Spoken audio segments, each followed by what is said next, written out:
Freedom, man. That's what it's all about.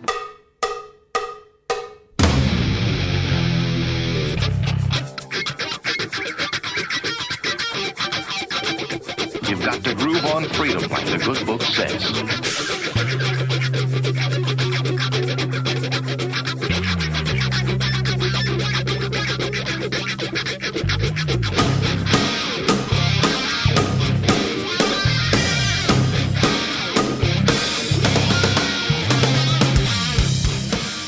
Welcome.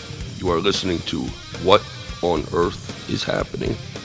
This show will discuss the topics of human consciousness, mind control, natural law, the occult, and all issues that affect the freedom of the people of Earth. What on Earth is Happening will endeavor to shine light upon the darkness of our world and to offer empowering solutions to the problems we face as humanity approaches its critical moment of choice.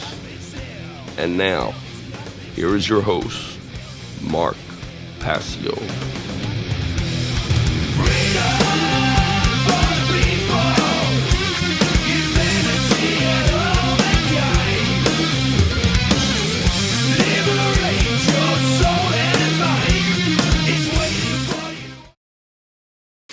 Welcome, one and all. You're watching What on Earth is Happening. I'm your host, Mark Passio. My website, whatonearthishappening.com.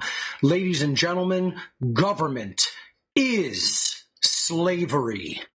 Always has been, is now, always will be, until we decide to end it.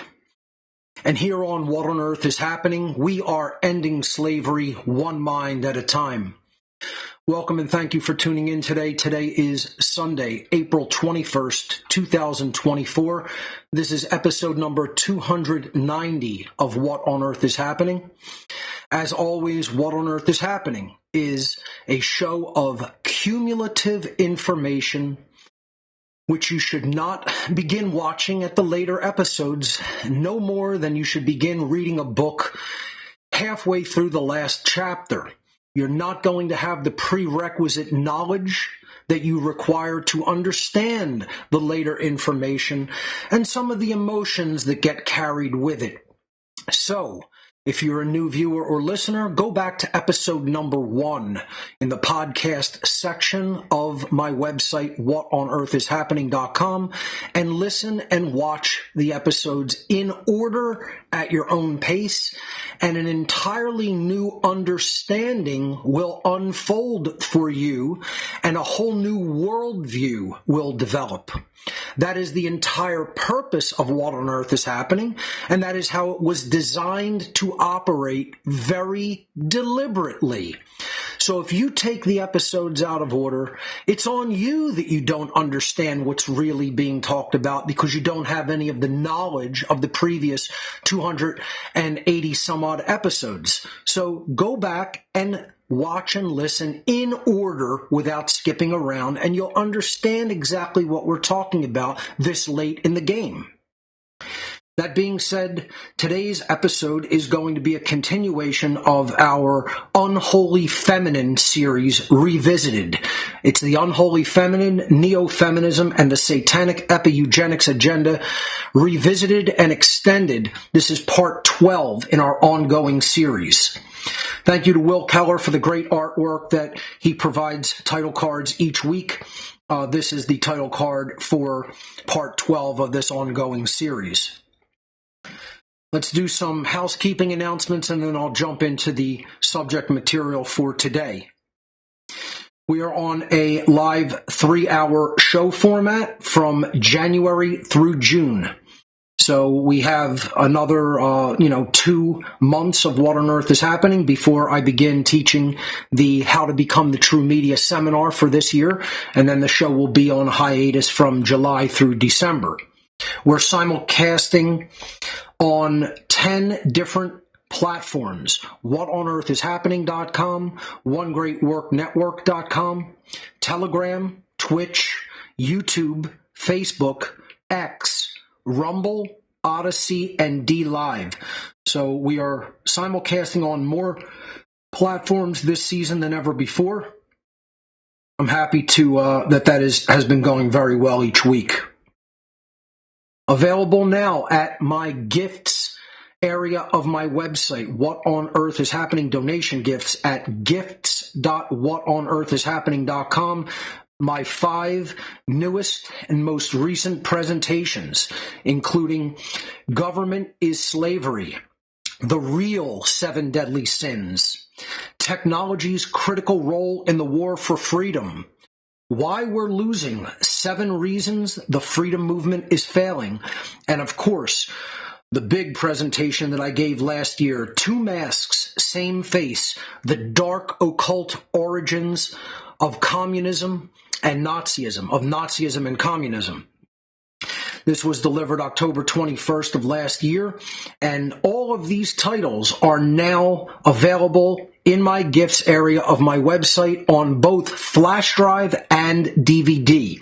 I will be holding them for another, I guess, maybe month and a half, and then they will all be released for free on both What on Earth is Happening and, of course, Odyssey, where I put all my presentations up. I'll probably put these all on YouTube as well. So I'll hold them in the gifts area exclusively for another, month and a half, and then they'll all be released for free. How to Become the True Media is racing toward us for this season. The enrollment is now open, and I'm telling you, it's filling up faster than any previous year. We are definitely, I think, this year going to hit our maximum enrollment number, probably for the first time. And that's why I'm telling people each week, if you are planning on enrolling last minute for this seminar, more likely than not, you will be locked out of the seminar. It's almost a guarantee that that's going to happen this year for the first time, where I'm going to actually have to turn some students away because we're going to hit the maximum number that I want the seminar to be at. Otherwise, then the tech aspect of it and the interactive aspect of it becomes unwieldy and unable to really be dealt with once we go past a certain number of enrollees. So enrollments are definitely reaching that point already. So again, fastest enrollment fill up that we've ever had for How to Become the True Media Tech Seminar. This is an online technology skill set sharing seminar that is 23 weeks long. It takes place every Monday evening from 8 p.m. to 11 p.m. Eastern U.S. time, starting Monday, July 8th, and proceeding to Monday, December 9th. A total of 23 classes for the seminar, and there is, again, limited seminar space available. Enrollment opened on Monday, April 1st. Enrollment will close on July 4th, 2024. Let me just show you the website, How to Become the True Media. And I just wanted to quickly fix something here.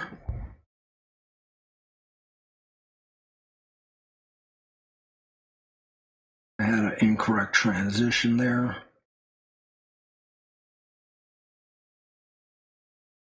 I don't like to leave those in there, so I'm just fixing that real quick. All right, so this is How to Become the TrueMedia.com website. Very simple to enroll. Please do not just send a donation. You need to enroll and then make your donation. I think there's some confusion still regarding this. You go to howtobecomethotruemedia.com, you click the Enroll Now button, the huge honking Enroll Now button that's screaming at you at both the top and the bottom of the site. And it looks like my graphic didn't fully load there, but that's okay.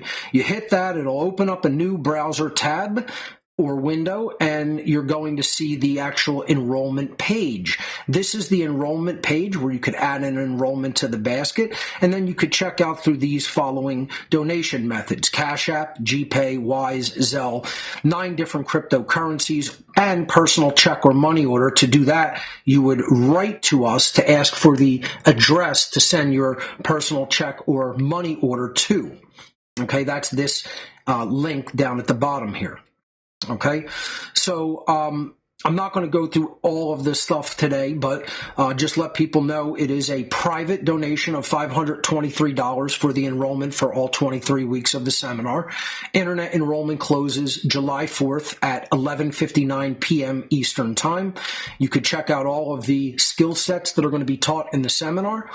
Okay, there is no discounts for enrollment, no donation plans, no partial enrollment donations, no date extensions for enrollment. I'm going to be very hard on this year. I gave a lot of leeway in previous years, and it's absolutely too much to do. I cannot make exceptions for certain people and not others. So please don't write to ask for any of those things regarding the enrollment to the seminar.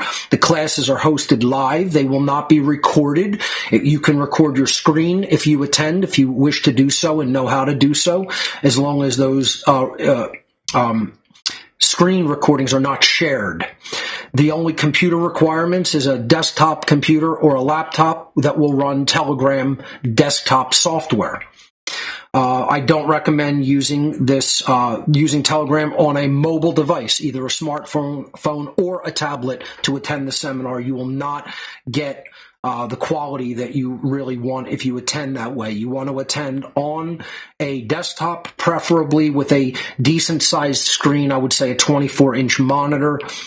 You're going to get the maximum benefit of the seminar when you watch it on a larger screen.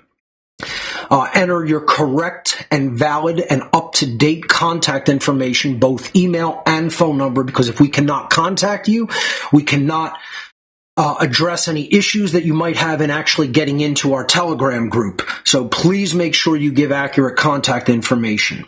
When you go through the enrollment process, make the donation immediately. Don't wait to make the donation. That's not how my shopping cart is set up to work. We will contact you if you do not make the donation or if you do not get into the Telegram group in a timely fashion after enrolling.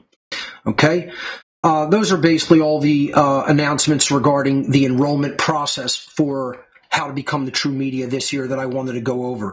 So check out the website. Check out all of the skill sets that we're going to teach as part of the seminar. And again, how to become the true media, coming at everyone July of 2024. It's more than just a technology seminar. It is a life skill seminar. We teach all of the characteristics that one needs to do this type of work internally. We teach the kind of skill sets that you not only need on a computer, but that you need in your everyday life in order to do this type of work.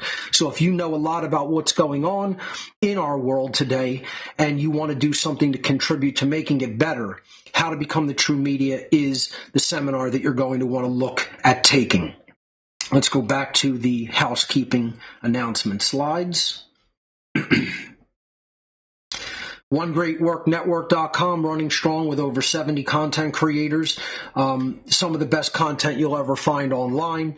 Please do make sure to support the content creators' work. OneGreatWorkNetwork.com is the website. Don't Tread on Philly meets for our second Wednesday happy hour, second Wednesday of every month, 6 to 9 p.m. in South Philadelphia at The Dive. This event is always free to attend. I co-host it. It is available at don'ttreadonphilly.com or at our Facebook group, Don't Tread on Philly, where you can get the event calendar for all the upcoming happy hours. Inquire and Inspire documentary night every third Thursday of the month, 6 to 9 p.m. in Oaks, Pennsylvania at Arnold's Family Fun Center. Always free to attend. For more information on this event each month, visit inquireandinspire.com. The What on Earth is Happening IPFS project is still ongoing, and it is available at whatonearthishappening.com/IPFS for all the details. Call-ins to What on Earth is Happening are taken via Telegram, the Telegram platform. You can visit whatonearthishappening.com/call to log into our Telegram call-in group. I will be doing a probably 3-episode call-in series for the Unholy Feminine Revisited and Extended. coming up at the end of this series. ARC 2.0, the amazing repository of knowledge, is available at whatonearthishappening.com/ARC, where you can get all of the details for the ARC 2.0 offer. This offer is ongoing in perpetuity. You send me a storage device like a hard drive or a solid state drive. I will load it up with 26,000 audio files, over 9,500 books, over 3,400 videos from my own personal archive of research, and ship it back to you. That is the ARC offer. You can read more about it at whatonearthishappening.com/ARC, and you can fill in the form there to get the shipping instructions via a PDF document. Please follow the shipping instructions exactly. They are there to protect your property and make sure that the round trip process of shipping goes very smoothly without any interrupts, without any problems, without any damage to your drive, without any hiccups whatsoever. If you follow the instructions, the process will go smoothly. If you don't, you won't get the data on the ARC. So please do follow those instructions. If you want to receive any hard copies of items like my presentations, the One Great Work Collection Drive, which has all of my work on it that I've ever done. We have sometimes technology donations there. Of course, the enrollment page for how to become the true media is at gifts. This is called What on Earth is Happening donation gifts. You can get DVDs, flash drives, promotional t-shirts. We finally did sell out of women's t-shirts, so there's only men's t-shirts available right now, and other ancillary items like coasters, stickers, buttons, keychains, etc. Everything is available there. Gifts.whatonearthishappening.com is the website. Tons of different donation methods accepted. If instead you would prefer to make a straight donation to the What on Earth is Happening cause, you can visit whatonearthishappening.com/donate. Again, like something like 13 different donation methods available there at that page with QR codes, and our Amazon technology donation wish list. Thank you to the very generous donors who have donated for tech items at that wish list. We currently have nothing that we need up there, I don't believe. So everything has been that we have asked for has been donated. So thank you from the bottom of our hearts for those kind and generous donations. Those are all the housekeeping announcements that I have for today. So let me close that up and go back into our content slides. All right. We left off in part 11 last week talking about the Neo-Feminism agenda and its efforts to completely breed out of our society, especially in men, the emotion of righteous anger, righteous indignation. They want to breed out all forms of anger so that people will take anything, any insult to the soul that is thrown at them. And women especially are conditioned to see any type of anger as something that should completely be ostracized and is somehow invalid for especially a man to feel and to express. This is part of the deceptions of the New Age movement and community. I gave an entire breakdown of New Age deceptions in my presentation series entitled New Age Bullshit and the Destruction of the Sacred Masculine. And in that I gave initially 10, but then expanded it to 15 different New Age deceptions that are propagated by the Satanic New Age community. And I say Satanic by direct knowledge. When I was involved in Satanism, the Satanists that I was involved with, who owned the publishing houses of self-improvement book companies and New Age publishing houses, all told me, wait until you see the incredible deceptions in spirituality that we are going to embed into the New Age community through the books that the authors that we have on our leash are going to write at our behest and inject into the New Age community. They told me that they were going to put out into that community of people the most unimaginable deceptions in spirituality that the world has ever seen. And when I tell you they didn't just talk about it, they absolutely went ahead and did it. And I saw everything that they were telling me was going to come to pass within a decade after that. And one of their big deceptions is never get angry. One of the hugest deceptions is everything is good. There is no such thing as evil. There is no such thing as wrong. It's all moral relativism. Another big deception, is never get angry. Never express righteous indignation. Don't feel the emotion of anger. That's somehow negative and bad and invalidated and is not part of real spirituality according to the New Age Satanists. But in fact, that's what has gotten us into this trouble, is not expressing righteous, healthy anger, not exploring the healthy aspects of a human being's dark side, especially when it comes to what I call the sacred gift of anger, the ability to get completely worked up and angry regarding the injustices in our world. Then we step into an empowered position if we convert that anger to the fuel for action, to take right action. Then we're going to be in an empowered position to actually do something about what we feel angry regarding injustice that has taken place in our world. Without that anger, it often doesn't spur us to right action. And like I said before, I know tons of people that cannot. When I mean cannot, I mean they are actually physically incapable of becoming angered for anything that isn't a completely stupid reason. They can get angry about their football team losing. They can get angry about some stupid little squabble that they had with their partner or friend. But they can't get angry about the complete devastation of human freedom that has befallen us. No, they can't get angry about that. They can't get angry about that our world is essentially a complete slave colony.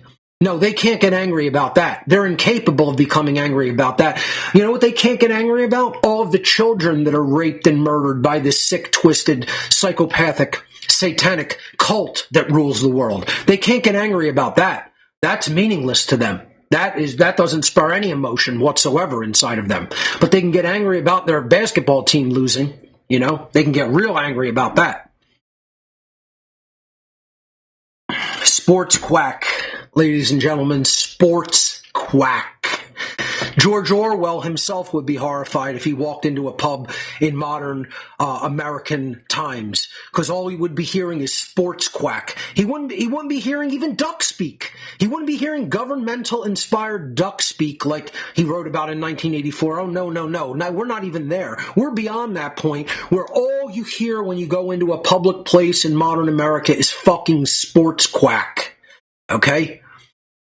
And, if you didn't get it last week, that is guys or even some women in a pub quacking away while watching a big monitor with sports on it. Quack, quack, quack, quack, quack, quack, quack, quack, quack. I can't believe how good our team is doing this week. Quack, quack, quack, quack, quack. Yeah, I think we're going to go all the way. Quack, quack, quack, quack, quack. Boy, did you look at his statistics this week? He's doing great. Quack, quack, quack, quack, quack, quack, quack. Sports quack. Yeah. Yeah, let people know that's their language anymore. Sports quack. Yeah. They're real men, though. They're real people. I mean, that's where we're at. Sports quack in America. And forget anger about anything that's truly important. Any righteous indignation over truly important topics, forget that. Because every guy who expresses that will be immediately ostracized by the completely brainwashed, conditioned, neo-feminist female.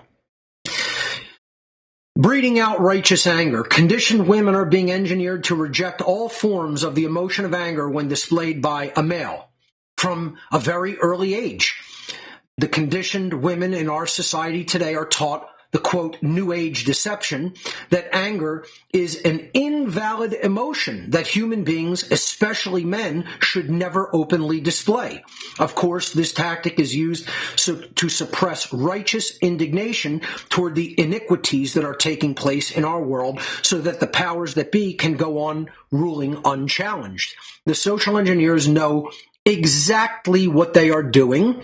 And they want to paint anger as something that should never even be entertained at all. And we shouldn't even ask people why they're angry. Are you angry over something that's valid and legitimate and important? Or are you angry over some stupid nonsense that you're sports quacking about? You know? No, we don't even ask that question. As soon as we see the emotion of anger, someone is immediately disqualified and ostracized. And this calls to attention what we have to really explore and pay a lot of attention to. We're talking about the inauthentic female. We're talking about the conditioned and brainwashed female through the satanic neo-feminism agenda. But what about the inauthentic man, the inauthentic male, so-called, in our society? I mean, I wrap man or male in healthy double quotes. I mean, imagine the sports quackers out there actually thinking that they're men, but really genuinely believing that you're a genuine man, that you're a genuine male, even a biological male, I would call into question. I mean, you know, you might think if someone, you know, lifts up the corner of your dress there, that they're going to find what they would find if they depantsed a Ken doll. You know, I think that's much more likely to be the case with most of these guys today, you know, these sports quackers. You know? So let's look at the inauthentic so-called man today. And this is the dynamic in neo-feminism of feminizing the human biological male. The war on authentic men, or authentic masculinity, you could just say, takes the form of the emasculation of the human male, a process which breeds out the sacred masculine dynamic, the willingness to stand up to tyrants and bullies with physical self-defensive force. That's what the real sacred masculine dynamic is. And moreover than that, it's the willingness to speak out and express one's mind outwardly and openly. That's a masculine trait. Speaking out. People say, oh, if you talk about how you feel or about what you think's going on, that's somehow feminine. No, it isn't. Morons. It isn't. The only people who think that are jackass-brained morons. You actually believe that a man shouldn't speak his mind? You think a man shouldn't say what's right? You think a man shouldn't say what's going on in society that is completely unjust, especially when it comes to his rights as a free being that is not inherently a slave and is being treated like a slave? And men would say, oh, just shut up and eat it. Eat the emotion. Just bury it down. No, loser. That's why you're not a man, loser. That's why you're a little fucking scared boy, loser, moron. And yeah, oh, Mark's launching ad hominem attacks. Yes, I am. That doesn't mean it's untrue. Certain ad hominem attacks are still true. If someone's a loser and a moron because of how they think, and they're incapable of thinking correctly because of all the fucked up distortions in their brain that are going on that have been injected there by a satanic agenda, and they're nothing but fucking puppets to that agenda, then you're damn right I'm going to call them a loser and a fucking moron, because that's what they are, and it's true. It's not just an ad hominem attack. Ad hominem attacks, some are true, some are false. Some lead to a conclusion that is true, some lead to a conclusion that is false. The ad hominem attack, which I'm launching, which is clearly an ad hominem attack against a loser and a moron, still implicates that what I'm saying is true about them. It doesn't mean that it means instantly that your argument isn't backed up by anything just because I called somebody a loser and a moron. People still don't understand that regarding an ad hominem attack. It doesn't mean that my point is invalidated. It can be if you're only using the ad hominem to say, I'm going to try to fight your point because I have no argument to make. Well, I've just made my argument, and I've backed it up with innumerable amounts of facts about what's going on through social engineering and the conditioning of the male mind and the female mind. And I'm still launching an ad hominem attack. So let's get that understanding clear, so I don't need to hear any more about it via emails or instant messages or any other nonsense. The people say, Mark just launches ad hominem attacks. Yeah, I do it all the time, and I'm still correct about what I'm saying. So, we have to get over this notion that, this is just something that is going on in the female mind. The neo-feminism agenda distorts the male mind as well, because, again, it's trying to reach the minds of females to exert influence and sway over men and children in our society. The long-term agenda is to create a feminized man that will not ever challenge the state.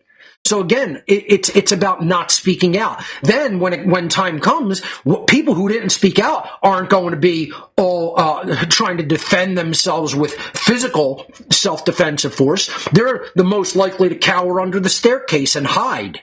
You know, I mean, just think about it. You have men that won't even speak out because they're so fucking fearful and afraid. They're so playing secret agent man that they want to run and hide. I'm going to run to the forest. I'm going to go live out in the wilderness with my, all my supplies and just wait for the world to end because I'm too afraid to speak out and teach anybody anything worthwhile teaching.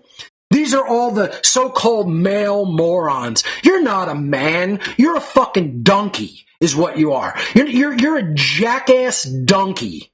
That's not how a male behaves. That's not how an authentic man behaves. Hence, this is the inauthentic man. You're jackass morons who want to run away, who don't want to engage in a battle, certainly who don't want to engage in a battle that takes place up here. You want nothing to do with that because you got nothing going on up there. Because you're a fucking jackass, cowardly moron. And this is what most men in our society are. You're absolute loser morons with nothing going for you in your lives. And you have no righteous anger inside that's been bred out of you by the Satanic Epi-Eugenics agenda and by Neo-Feminism, and you're chasing pussy just to, fulfill your instinctual animal drive desires, and you're not even concerned about what's real, genuine, important, having to do with rights, having to do with freedom. No, you're not fighting that battleground here. Okay, you're thinking with the other head, and all you're doing is chasing women who are often themselves completely inauthentic and completely brainwashed by the Satanic Neo-Feminism agenda. And that's exactly what's going on, and this is how the Epi-Eugenics phenomenon works. They brainwash women, they say this is unattractive, don't go near it, ostracize it, certainly don't interact with it, don't breed with it. If you see any of that emotion, cut it off, ostracize it from your entire purview, and then men will get the message, stop being concerned with anything real and anything true and really valuable in life. Based on rights, based on freedoms. Don't look at injustices. Don't look at iniquities in our world. Just follow what the inauthentic, brainwashed woman wants you to be. Become that cuck and breed out all healthy masculinity. Breed out all instincts for true self-defense. Breed out all righteous anger, righteous indignation. Express none of that. And the long-term goal is you'll never stand up against the slavery of the state. These people who construct these epi-eugenics agendas are geniuses. They are playing multi-dimensional chess, and they're 100 moves ahead of you. You have never learned to play checkers, and you're a fucking cowardly moron sitting in your fucking basement with your hand jammed up your ass, doing absolutely nothing, learning nothing, not improving yourself, and still buying into the bullshit that satanic neo-feminists want you to buy into. The long-term agenda is to create a feminized man that will never challenge the state and to simultaneously condition women in our society to view the state as an all-powerful husband and father figure. That is what the agenda is. They want women symbolically married to the state. They want men cucked and being the second fiddle to the state and being a complete feminized pussy that will never express righteous anger, care about anything that is truly worthwhile caring about, engaging in nothing but sports quack in taverns and bars all over America and the rest of the world for that matter, and never standing up to the state or expressing the dynamic of the sacred masculine. They want that completely devastated in the human gene pool. The conditioned woman at a subconscious level, quote unquote, chooses the feminized, quote, man. You see, it's all fake. It's all a fucking program that's running, folks. This is all a computer program that's running. And I don't mean that in the sense that we're living in some holographic simulation, although ultimately the mind of God is the ultimate simulation, and that's what the universe itself is. But barring that big simulation, we are not living in some matrix that is designed by the demiurge of the Gnostic tradition. I don't believe in that imbalanced Gnostic worldview. Okay, I really think that that's a runaway right brain worldview of, well, the programming is so perfect and our system is so perfectly locked down into a prison society that we could never emerge from it, so it has to be a simulated environment that can't be real. No, folks, it's real, and where the simulation is running is here.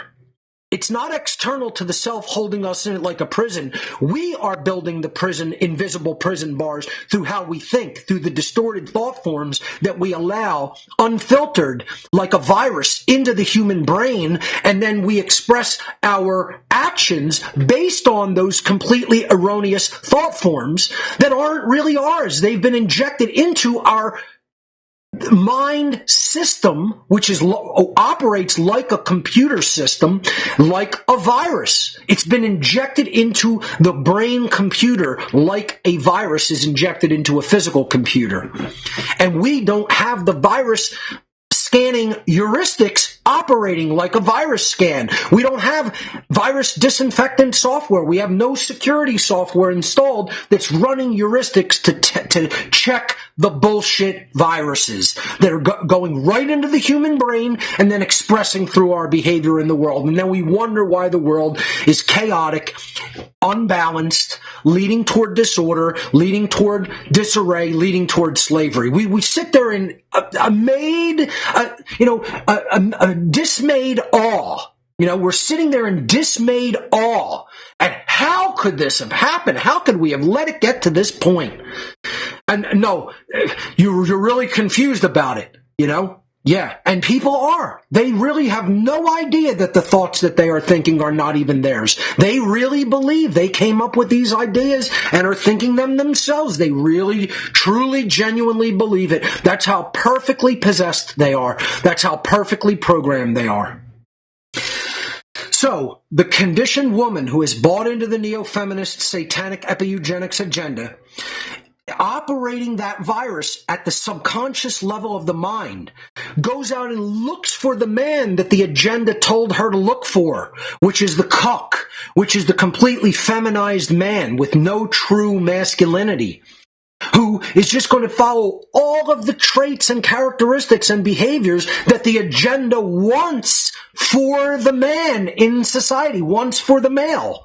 Because they want him weakened. They want him completely powerless. They want him not standing up for himself. They want him not engaged in self-defense, psychic self-defense, physical self-defense, none of that.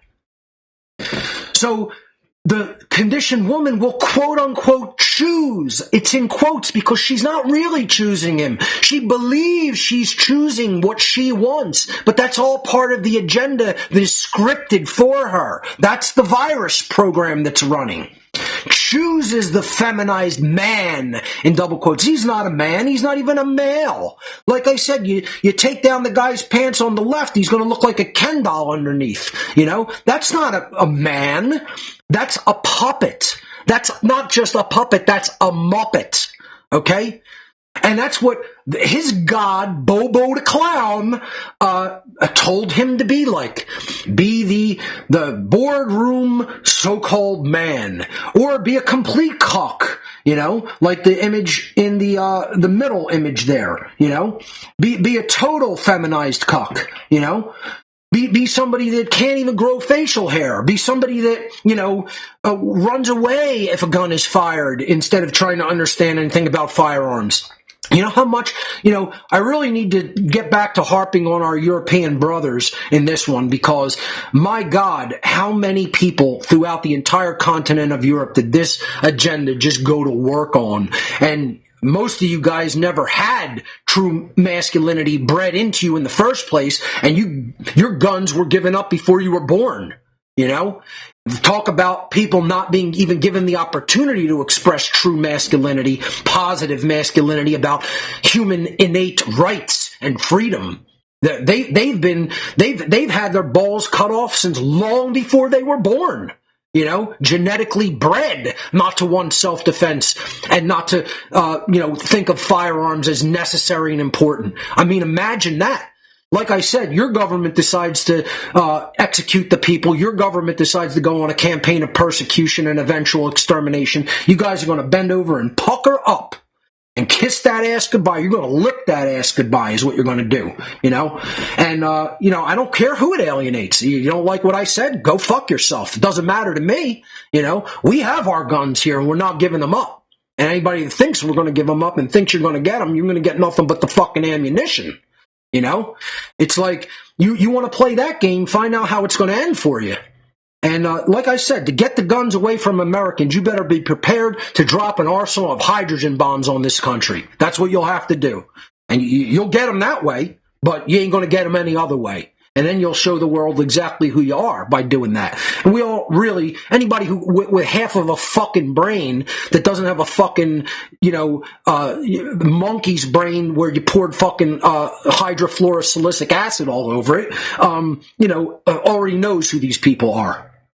So this is all about what's going on at the subconscious mind, viruses running at the subconscious level of the mind. The man, the feminized man who won't stand up for himself is who the completely conditioned woman by the satanic epi-eugenics agenda is told to want. That's who she's subconsciously choosing because the program that's been embedded in the mind by the Satanist has told her to choose. Her perception has been influenced to see that man, that conditioned man, that inauthentic man, that feminized man, as one who is, quote, most suited to survive for the very reason that he will not place himself in danger by challenging the violence of the state. See, all at the subconscious level, even the conditioned woman knows the state system is slavery, that government is slavery. And she knows it's dangerous. Only a real, true masculine man, only the true, authentic alpha male, the spiritual alpha male will stand up to tyranny. Only the truly authentic, true masculine, true spiritual alpha male will actually stand up to the danger of the violence of government. And the conditioned female understands that at the subconscious level, that government is violence and slavery, and it's a highly dangerous cult that she doesn't want the guy to go up against because she knows it's danger. So she's been conditioned by this epi-eugenics agenda to desire a cucked, feminized, completely, neutered male that will never want to defend his rights and go up against the danger of the violence of the state. It's a perfect marriage. The modern, completely conditioned neo-feminist female with the completely inauthentic so-called male, wrap it in double quotes because it's not what a man or a male is. And that's the unholy union that is bred by this form of epi-eugenics. You have to understand how much goes in to making this dynamic solidified and working together in satanic unison. These people know exactly what they're doing and how to do it. For all the people that say, don't give these people too much credit, Mark, they're not as smart as you think they are, wrong. They're smarter than you think they are. They're probably even smarter and more crafty than I think they are, and I was around them and you never were. I was working with them, and you didn't spend a millisecond with them. I know more about them. I forgot more about them than most people within the sound of my voice will ever learn, all put together. Okay? And I'm telling you, don't underestimate these people. Don't think they're a group of people on the run. Don't think they're a group of people who aren't getting their way. Don't think they're a group of people who don't know exactly how to carry out an agenda that takes place through the mind and to follow that all the way through to its completion, to their goal, to their agenda. They know exactly how to do those things, and they're doing them. So the people out there should not underestimate what these social engineers can do and are doing. The corporate suit and tie guy is mistakenly seen by the conditioned woman as as a man of long-term value because he has money, in place of a genuine man that possesses the skill set to thrive in a natural world survival scenario. For example, a man that can survive beyond the corporate/digital world. Imagine if society does collapse, if there's a monetary collapse, if there's a technological collapse, like from something like a Carrington event, which is a solar flare in the order of such magnitude and power that it would reset civilization technologically and disrupt electricity for decades, possibly even a century if it's strong enough. And imagine what would happen. Where do you think you would find the men most suited and likely to be able to survive? You think you're going to find them in a corporate boardroom? You think you're going to find them in some banking institution? You think you're going to find them even in the medical environment? You think you're going to find them in the courtroom? No, you're going to find them in grassroots areas of the country where there are still some actual masculinized men left with healthy masculinity that really understand the skill sets that are going to be needed for survival and have those real world skill sets, and then have the ability through self-defense to keep what they earn through their real world skill sets, through being able to fend off potential attackers, thieves, people who think they're going to just take what belongs to them. I love this dynamic. Oh, you're very prepared. I'm going to come to your place when shit hits the fan and the society collapses. No, you're not. You didn't bother to do any of that preparatory work. You're not coming to my place because you're going to be met with a fucking semi-auto shotgun in your fucking face is what you're going to be met with. You ain't going to be met with welcome open arms when I did preparation and you didn't. Nobody's coming here to take what I have. That's it. It's my property. I'm going to defend it with deadly force if required. And that's how it's going to go. And I don't give a fuck who shows up. And that's what I tell people. You want to be about a very good distance away from where I'm at in that situation. And then you want to be far away from me if I go mobile. And people think, I'll be in the military. Yeah, tough guy. We'll see how much even they fare in a situation when something like that happens. You're not going to be as tight-knit of a fucking bullshit so-called masculine unit. You're all brainwashed fucking, dogs on a leash anyway, following your fucking shit satanic overlord master who's barking fucking orders at you like the little fucking punk you are. That's all people in these so-called institutions are. You're trash order followers. You have not one fucking moral cell in your whole body, and you're a fucking piece of junk as a human being because your parents fucked you up because they shat you out and they fucked up the only job they had, which is to give you a moral upbringing and a proper raising as a fucking child. And they couldn't even do that because, they were such pieces of shit as parents, and they raised you to be a piece of shit. That's what every soldier is. That's what every cop is. That's what every order follower is. Every single order follower, your parents fucked you up. They bought into a satanic agenda and they propagated it into your fucking weakling mind. And you don't want to hear it? Fuck off. Go listen to something else. Go pay attention to some frivolous bullshit and go sports quack in your favorite fucking pub. Because that's all you're capable of doing as a fucking inauthentic man. You're a fucking joke boy, son. You ain't a fucking man. You're a fucking joke little pussy-ass boy. And come see me about it. Come see me about it. Most feminized and emasculine men, including most of those corporate suit and tie guys, will most likely be dead on day one in a true survival scenario. And that's what you'll be. Your ass will be fucking powderized on the first day of a collapse situation. Vultures will be eating your fucking entrails on day one. You're a dodo. Dead on day one, son. Dodo. D-O-D-O. Dead on day one. You're a fucking dodo. And that's how extinct you'll fucking be too.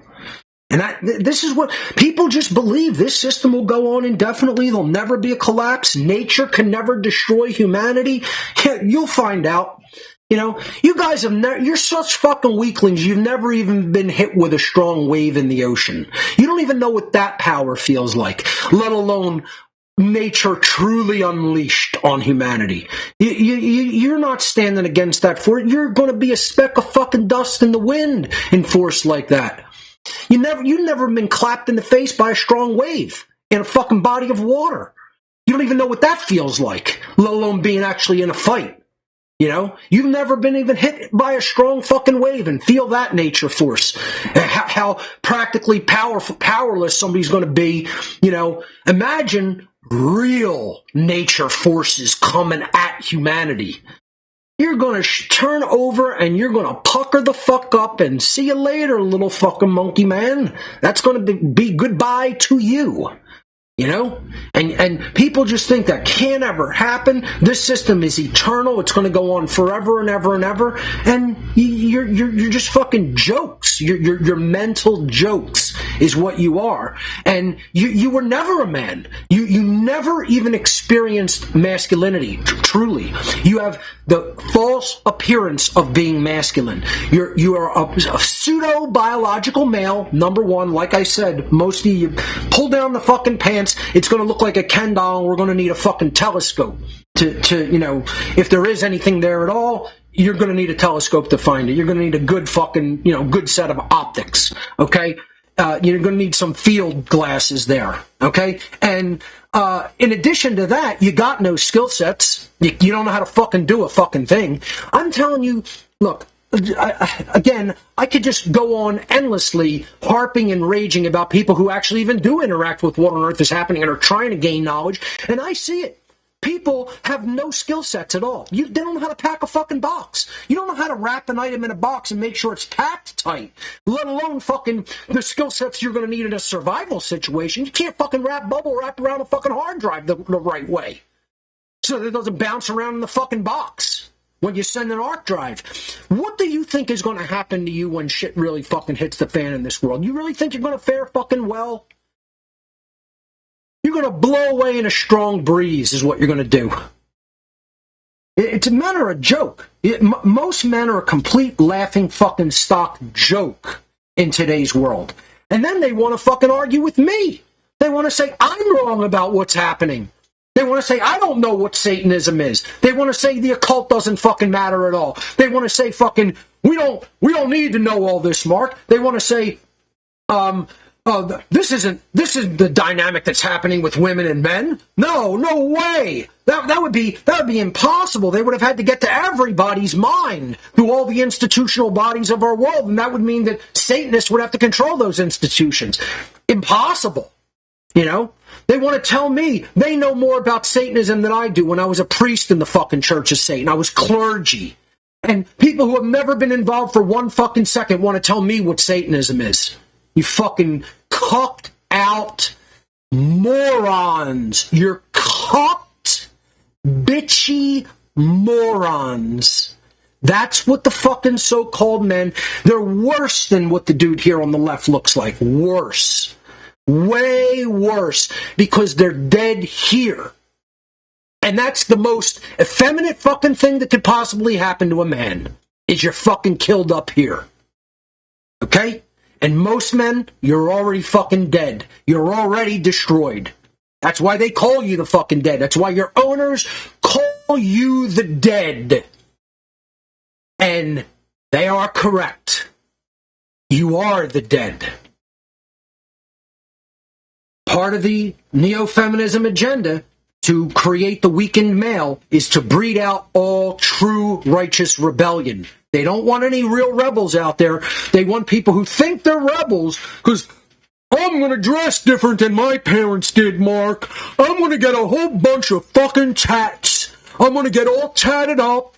I'm going to put a fucking big hoop earring in my ear, and I'm going to put an earring in my nose. I'll pierce my fucking tongue. I'll get a million fucking tats. I'll dress like a fucking girl, and all of a sudden, I'm some fucking real man. I'm a rebel.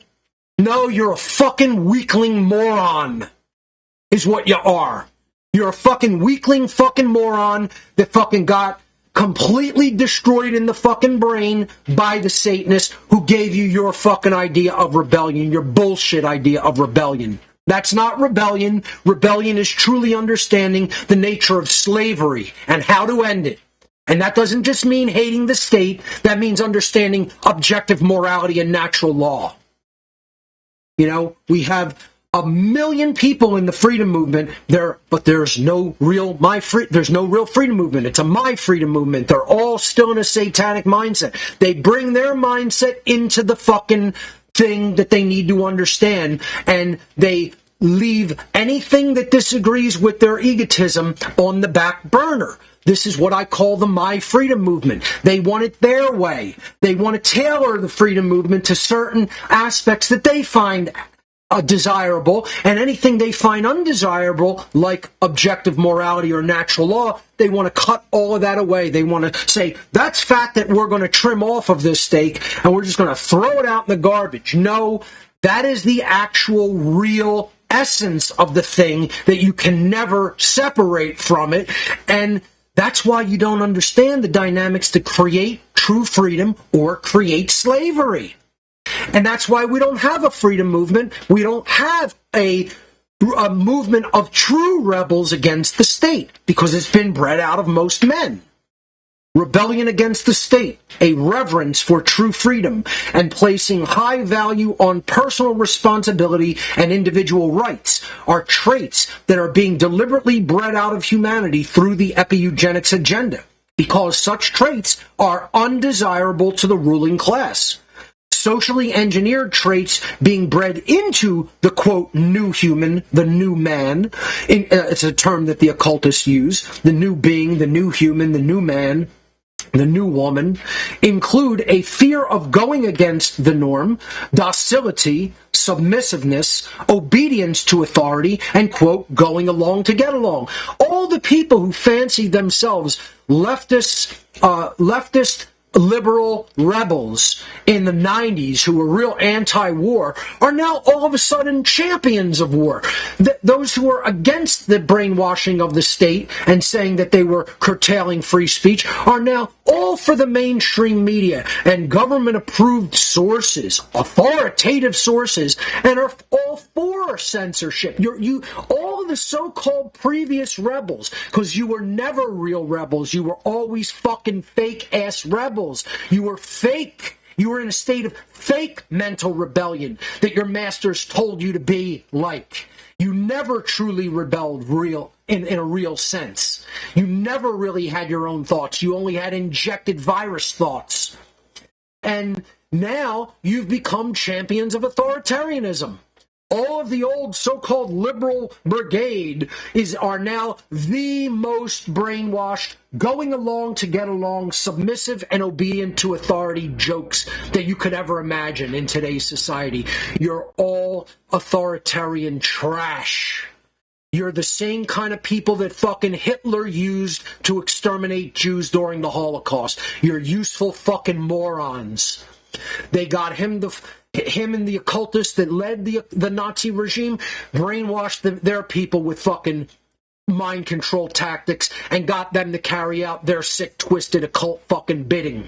And you're no different. You're cut from the same fucking cloth.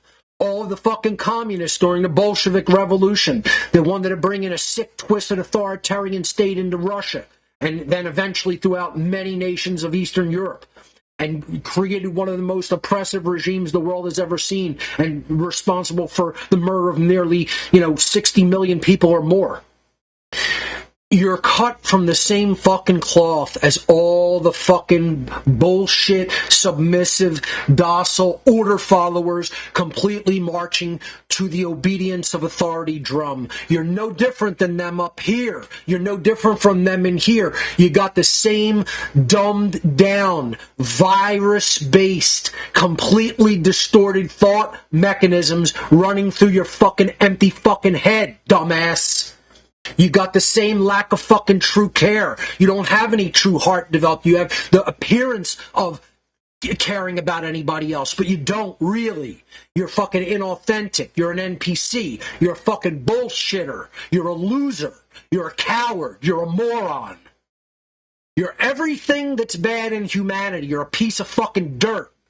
All of you. This goes for people who are fake-ass rebels on the fucking right, too. You're jerk-offs. You're fucking false Christians. You're fucking morons without enough information. You're fucking looking toward an external savior in the form of Trump or Q or any other fucking moron out there. Don't look to me as a fucking savior. I'm just telling you the fucking truth of the matter. That's all I'm doing is trying to get you to think fucking clearly and get these bullshit satanic fucking viruses out of the fucking shit fucking cake that you call a brain. Because that's what you have. You got a big slab of fucking shit up there instead of a fucking brain with active gray matter. Morons. I'm just the one who's going to come out and tell you straight to your fucking face like any other fucking man would. Like a real man would. You're dumb fucking dolts on both the right and the left, believing that you're going anywhere except into a fucking cage. That's where you're going, into a self-imposed prison cage. And you're taking yourself there. The globalists, the elitists, the fucking international bankers, the Satanists, they ain't even taking you there. All they got to do is whisper a bullshit thought in your ear, and you're off to the fucking races building your own fucking prison. That's how much of a moron you guys are. That's how much of fucking brainless, idiotic morons you fucking guys are. This goes for men as much as women. It goes for men actually more than women. Let me tell you something. I think more women than not are getting my material. Men are some of the most staunch, complete hard-headed pieces of shit out there that are fighting me on the most essential things.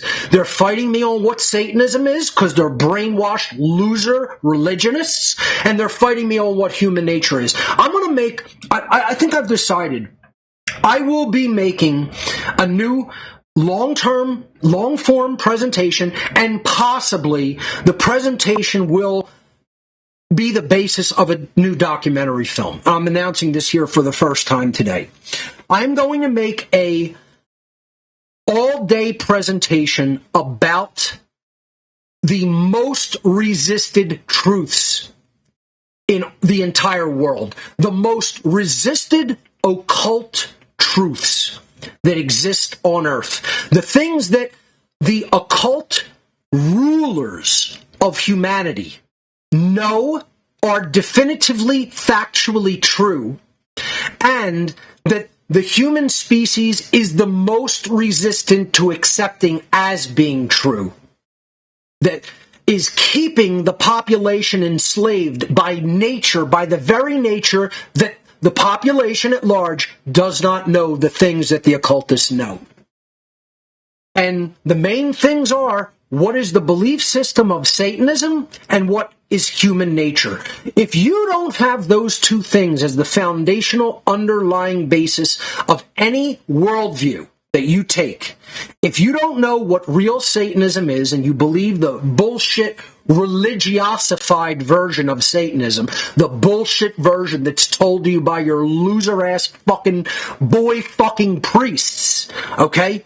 By your little adolescent-aged boy fucking priests in your bullshit religion, by all of the loser fucking rabbis in the Jewish religion, by all the fucking sick, demented, psychopathic imams in the fucking Muslim religion, by all the fucking moron Buddhists in the fucking Buddhist religion that are way off to the right brain side, by all the fucking crazy people who believe in a caste system in the Hindu religion. You're all fucking loser religionist morons. You all believe in total fucking nonsense. None of you understand natural law. That's why you don't teach it. That's why the world is suffering, because they don't understand it. None of you know what Satanism is because you're fucking losers and morons, and you're teaching people Satanism is something other than what it is. You're idiots. You're morons. You're shit for brains. You got nothing going on up here. You're dolts. And the even bigger dolts than you, the ones that are even lower IQ and even bigger fucking shit for brain morons than you, believe your nonsense. And you got just throngs of them hanging on your every fucking word like a fucking moron swinging from your fucking ball sack. That's what you got. You know, that's what all religion is. That's all religion is. It's junk. It's pure mental sewage. And this is who fights me.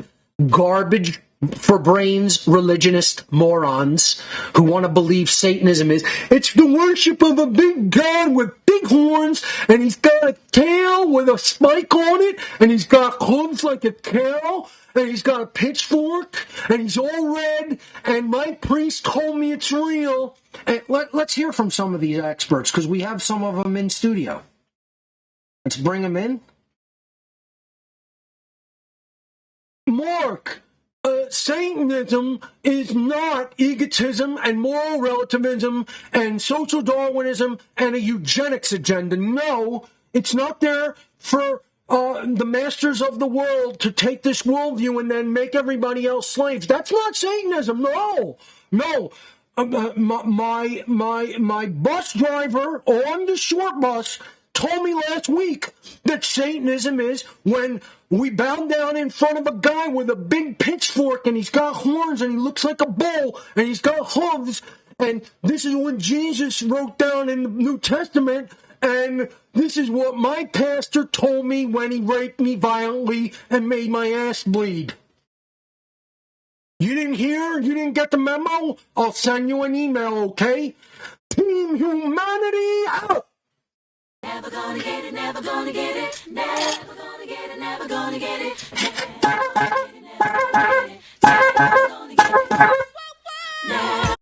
it. Yeah, that's where we're at, folks. That's where we're at. If you don't like it, I couldn't give any less of a shit. That's where we're at, and I have to mock it, and I have to viciously and relentlessly just make fun of these fucking people because they're going to die in that condition.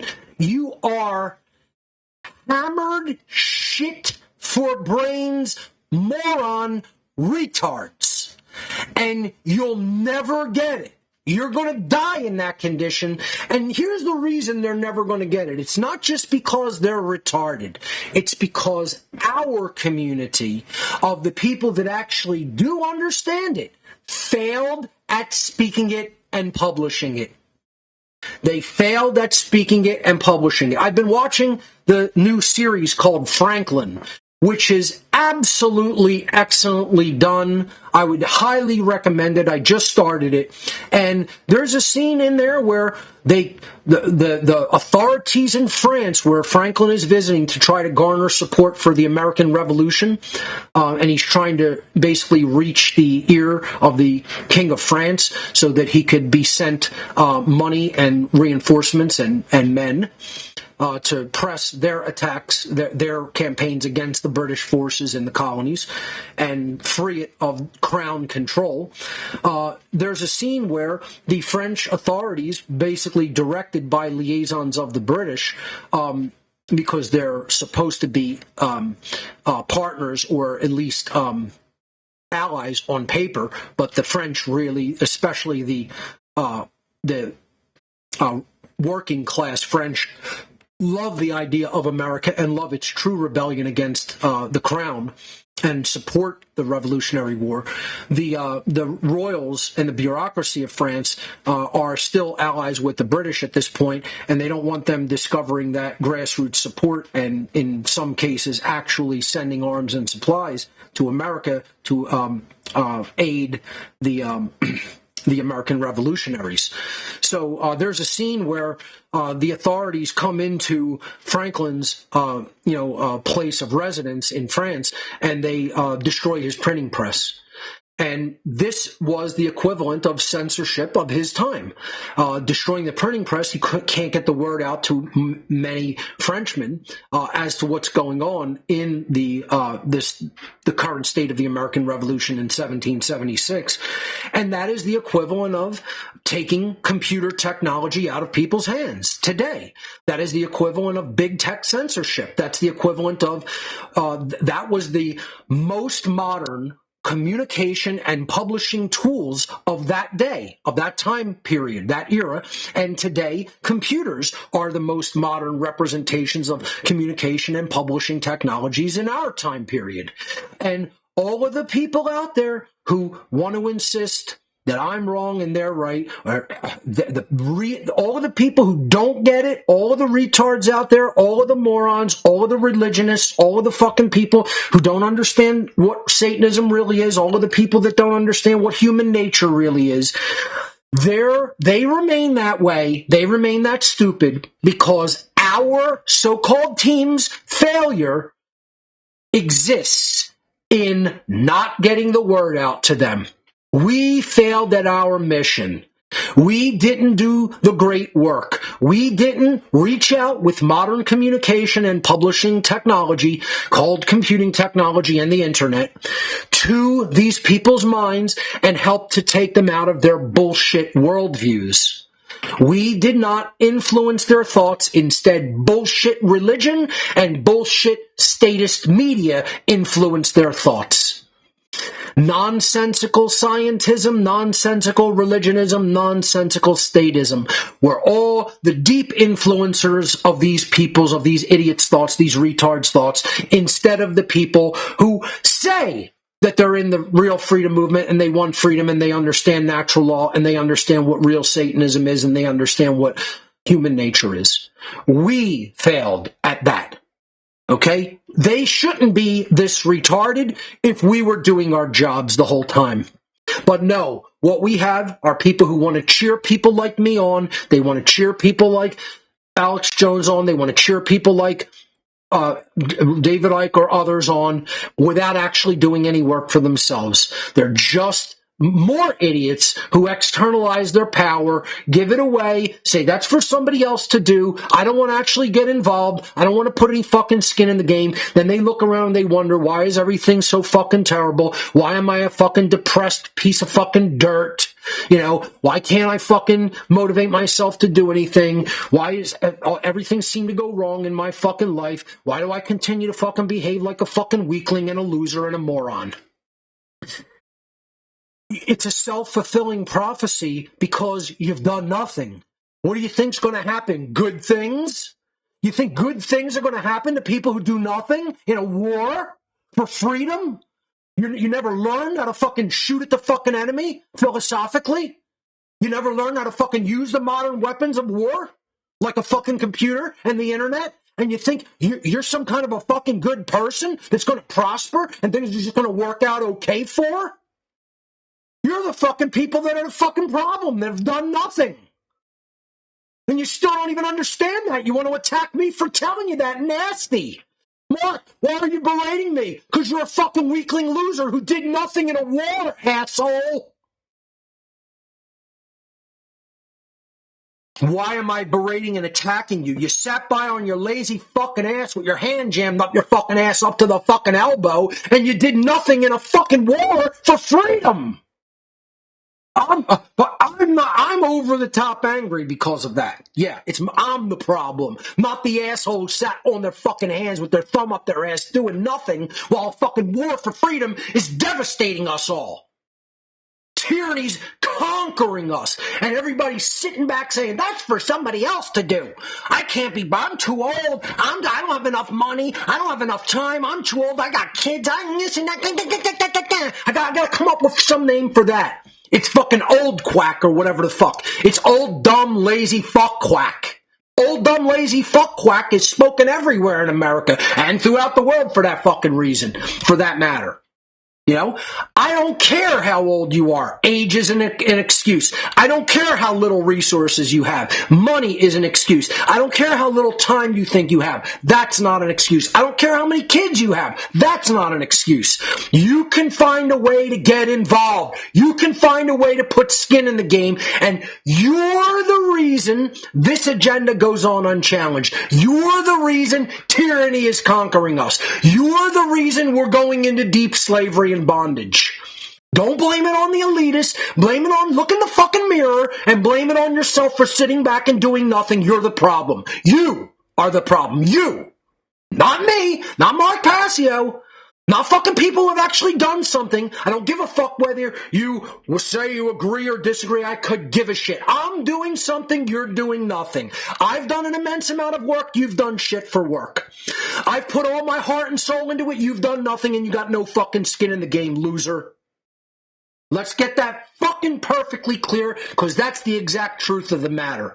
And I'm going to say it just like this late into the game, after 290 episodes of people sitting on their fucking ass doing nothing. So, they're breeding out the real rebels and real rebellion. That's what people have to understand is a huge part of this epi-eugenics agenda. And that means people are content to sit back on their lazy fucking ass and do nothing. You don't want to become a real rebel. You know, this is what, take a picture. That's what this moron here is what people think a rebel looks like. Because I dress different than my dad and mom did in their day, but you got the same moron shit for brains going up here. You got the same fucking virus thought process going on up here given to you by your social engineer satanic overlord masters. You see, there's nothing changed in here. It just changed in outward appearance. I got the big coif of a millennial fucking haircut, and I'm wearing pink, and I got skinny jeans on, and I'm carrying a fucking handbag, but, I couldn't do one fucking skill that any of my ancestors that participated in the American Revolution did, It's just unbelievable. It's really sad. And folks, let me tell you something. If America falls, the world falls. If America falls completely, the world falls, and it looks like America is in the process of falling. And people don't even understand the factors involved with that. If America rises and becomes the beacon of freedom that it was intended to be, the world will follow. And that's how powerful the idea of America is. I hate what America has become. I love the original intent and the true original idea and values of what America was truly intended to be. And if you don't believe that and you don't understand that and you don't know that, forget even believing. If you don't know that America was supposed to be a beacon for freedom of the world, and what happened here was a absolutely unique, awe-inspiring event that could have lit the fires of freedom among the entire world instead of petering out and becoming more tyranny, I feel sorry for you. It means that you really don't understand one of the most beautiful and majestic things that has ever happened on this planet in the history of all of humanity. It's sad for the people who don't understand the true spirit of America. You're missing something of immense value that you could learn a lot from, and yet you're a staunch retard. You don't want to understand the real complexities of what the American Revolution was. You don't want to understand what those men endured and the hardships that they went through. You don't want to understand that the Founding Fathers, actions and dynamics were not simple. They were incredibly complex. They wrestled with a lot of things. They did things that were unheard of in their time period. They were not all rich white slave owners, as the Marxist agenda and the satanic neo-feminist agenda wants to insist and constantly push off on the American public, especially on women. Most of the Founding Fathers were staunch anti-slavery abolitionists.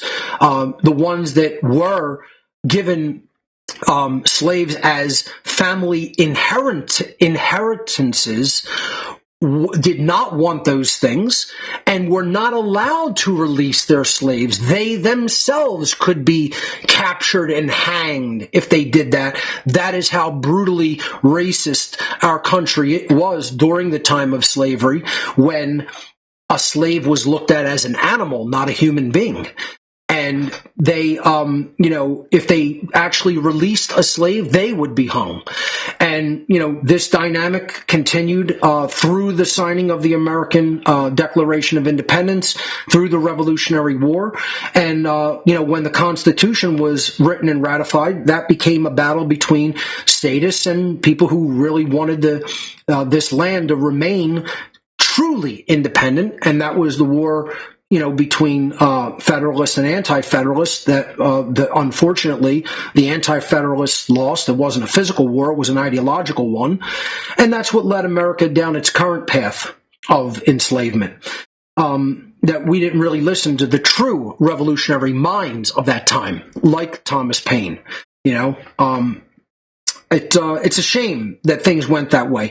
We should have been listening to Samuel Adams, who wanted no part of the Federalists. We should have been listening to his revolutionary philosophy, because that was a real rebel. And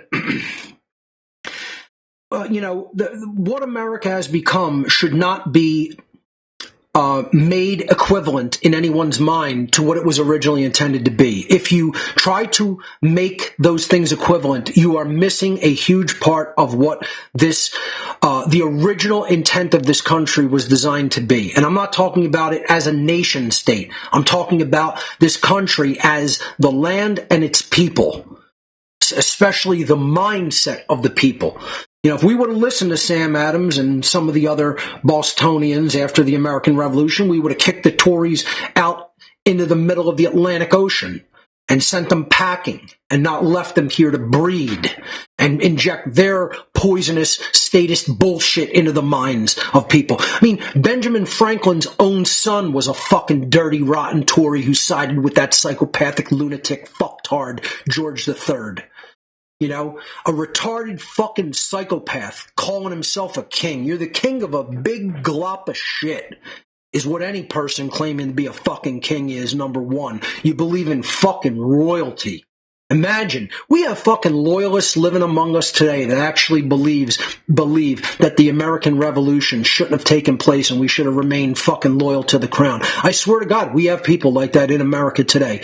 You are the biggest glops of fucking human, you're tortured shit is what you are. I don't even know a descriptive set of adjectives to call you, because that kind of complete loser, low-life immorality. You can't even find words to express how deep of a fucking pile of shit you are. Imagine that people believe that the crown, that scumbag psychopath who just loved fucking torture and loved fucking just playing God. And people, Ben Franklin's own son sided with that scumbag fuck. Could you imagine what some of the fucking people who actually waged the American Revolution's friends of theirs were Tories and loyalists, friends of theirs, family members? And it's no different than today with people siding with the fucking government, believing in the COVID narrative, believing in all the bullshit the fucking media shoves down our fucking throats night after night after night. And they remain that dumb. They remain that dumb of a bag of shit to actually believe the bullshit they're force-fed by the fucking satanic media. Talk about trash, I thought that was a funny image, very fitting of the post-apocalyptic times that we are living in. Grown-up Charlie Brown with a haggard-looking Snoopy, with his rifle, and supplies, his bug-out bag. Funny for people who followed those kind of cartoons, but kind of telling in the modern day. And probably how a lot of us feel today who really did go through some of the fucking ideological war and are probably preparing to go through some physical warfare in the not too distant future. Neo-Feminism is designed to perpetuate human slavery. There is the agenda in a nutshell. If you don't understand that, you don't understand what's taking place. If you think Neo-Feminism is about the empowerment of women, you are a dumb motherfucker who doesn't understand it is about enslaving humanity. The Satanists who control this agenda want to enslave all of us, not just women, not just men, not just black people, not just Asian people, not just white people, not just rich people, not just poor people, all people, all of humanity. I'm told that, oh no, sorry, yeah, I did, it was the same text. I was told that I missed the text on that slide, but I was just changing the images and the text was the same. So, we have to understand if we don't rebel against this agenda, this Epi-Eugenics agenda, all of us are enslaved. If we don't rebel against it in this battleground, see, the battleground's not out here. The initial battleground is here, and if we fail on that battleground, then we got to fight out here. Okay? That's how it works, folks. That's why I'm trying to avert the battle out here.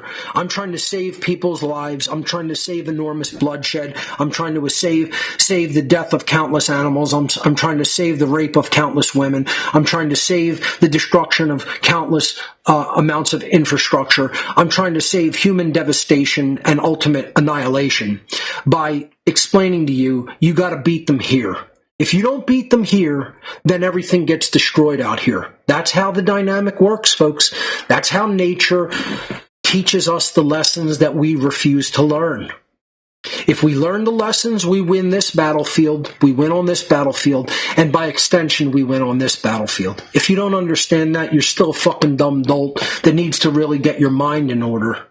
And that's the problem. We don't have people who are trying to communicate truth and worthy ideas about morality and natural law. We have my freedom people who say, I just want to go off into the fucking wilderness myself and fuck everybody else. And they think they're fighting for freedom.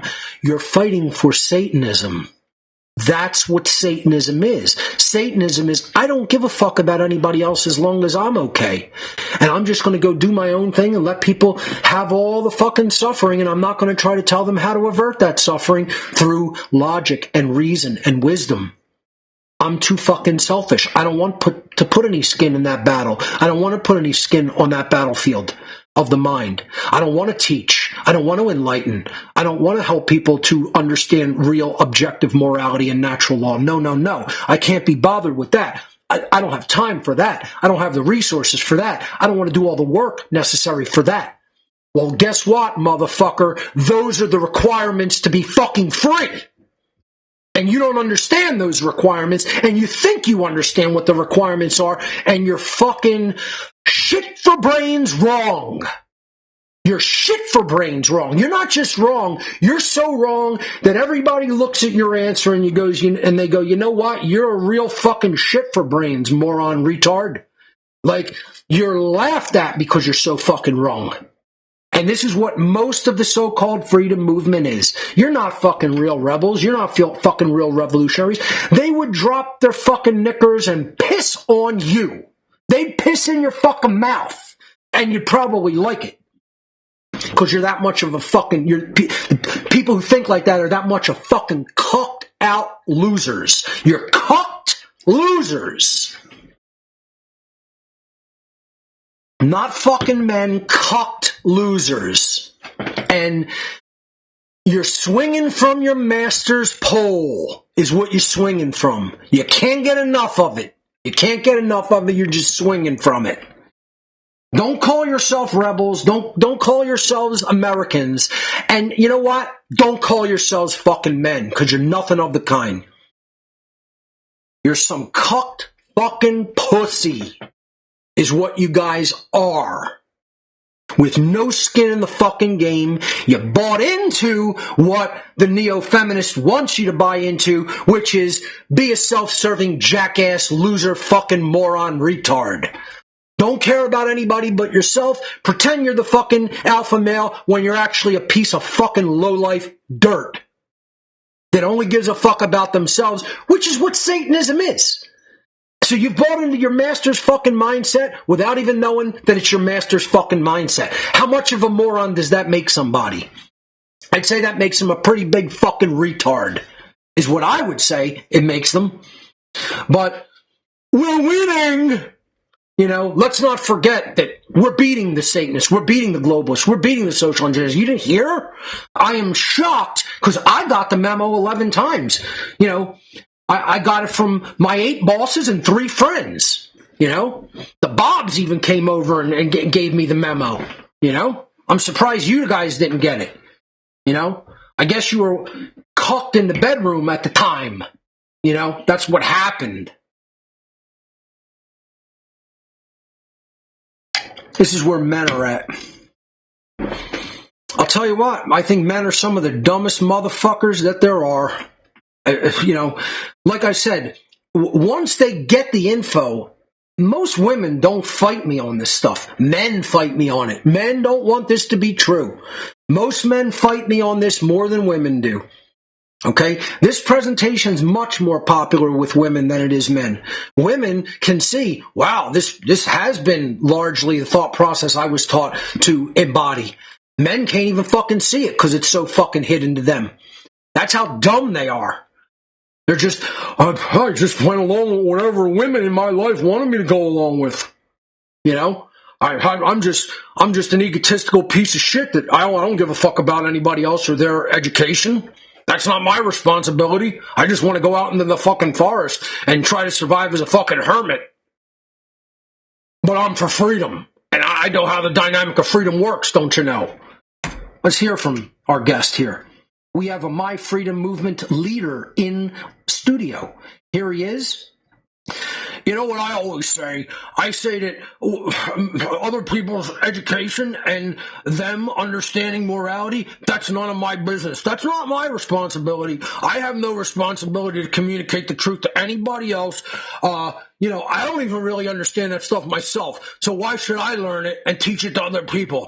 I just want to go out into the wilderness with my guns and my stored food, and I'm going to, start living as a hermit because I don't want to be around people and certainly don't want to teach them. And I'm just going to go and live by myself where I can't communicate with anybody, and I'll be safe and the world will be free. And that's you choking on your master schlong, you know? I mean, it's unbelievable where we are at. And once again, who approves of that message, folks, let me tell you who approved of what our guest just said is his God and his master, Bobo the Clown. Here he is, our experts. Where is Bobo at? Oh my God, I can't lose Bobo. Hold on a second. There he goes. That's my transitions are out of order. That's unacceptable. Let me fix that for a minute. Hold on a second, folks. I'm going to fix mistakes that I make in my slides in real time if I have to. Give me a second. There we go. How dare I have that out of order? Because I got to have Bobo spin in before the music starts. There you have him. There's his God and Savior. I mean, the Lord, Master, and Savior of the entire My Freedom movement is Bobo the Clown. Here he is.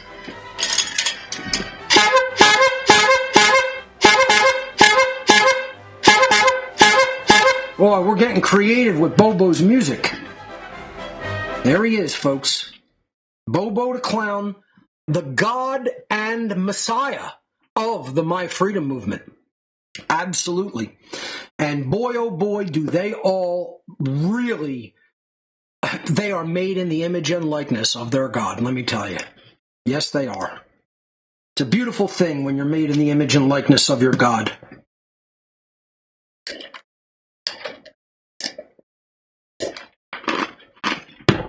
I know why your owners ritualistically mock you, because you deserve it.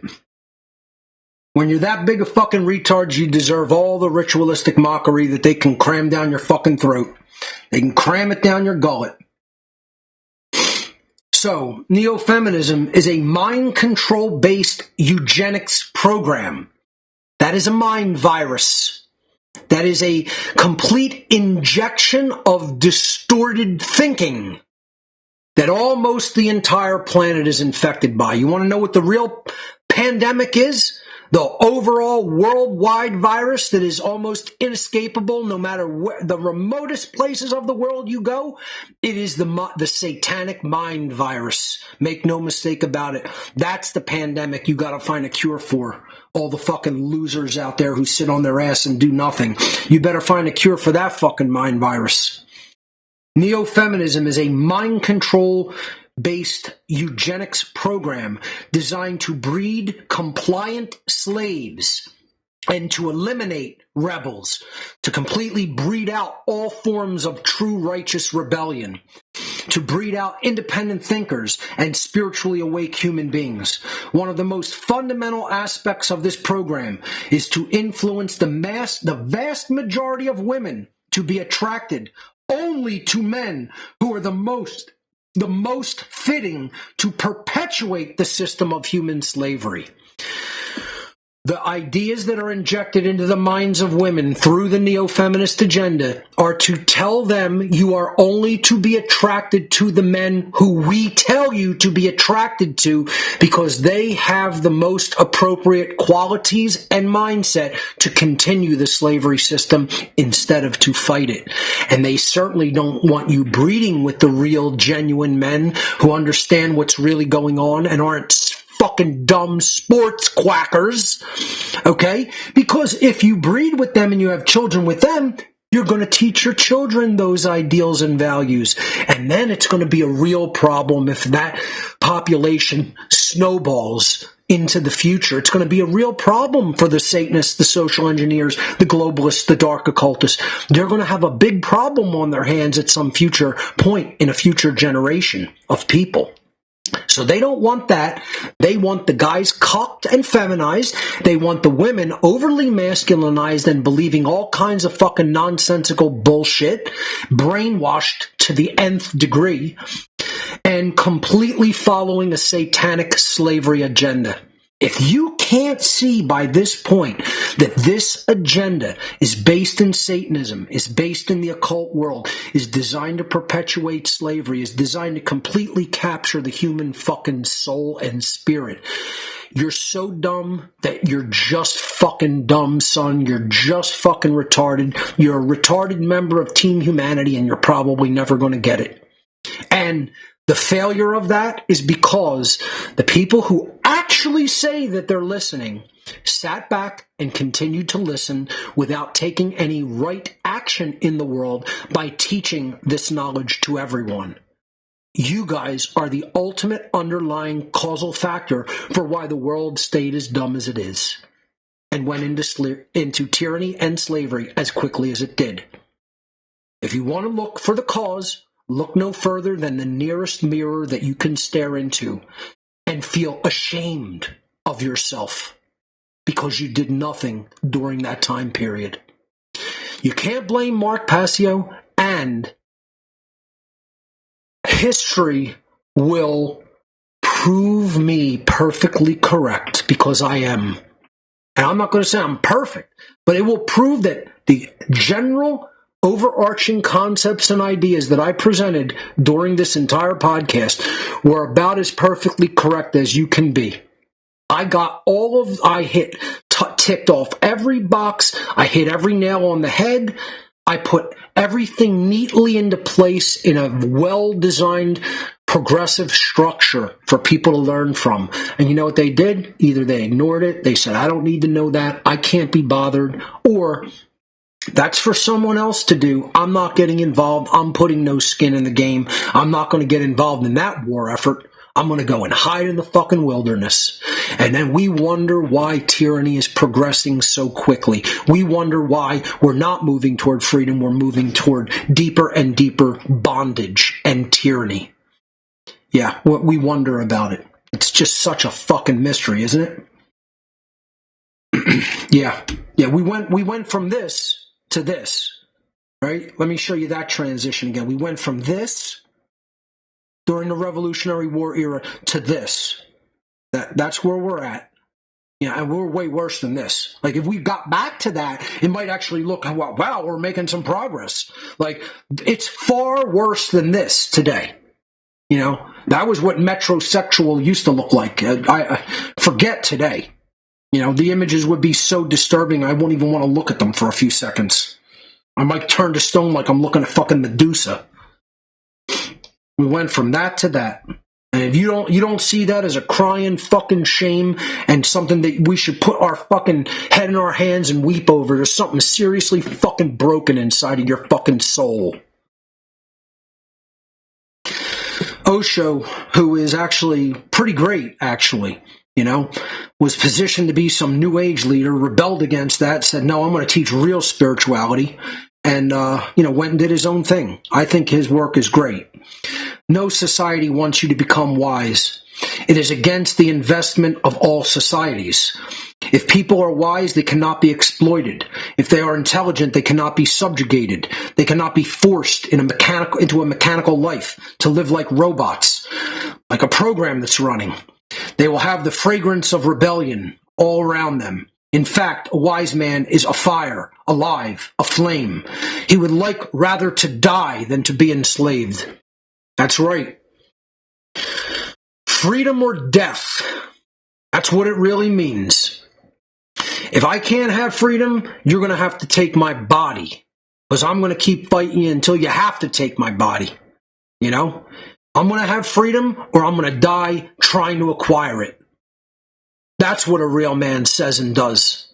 That's what true masculinity is. Because that's protecting the entire future of humanity. Folks, I just want to clear up one thing. Yes, I'm viciously mocking the retarded condition of human beings today. But I just want to say, I am and have always been for a pro-human future.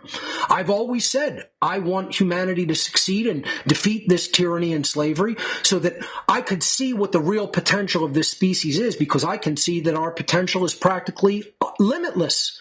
That's how amazing of a species humanity could be if we get out of the current conditioned mental, psychological, and spiritual state that we have been socially engineered into. The Team Humanity meme that I have made is about the current human condition. It is not about human nature.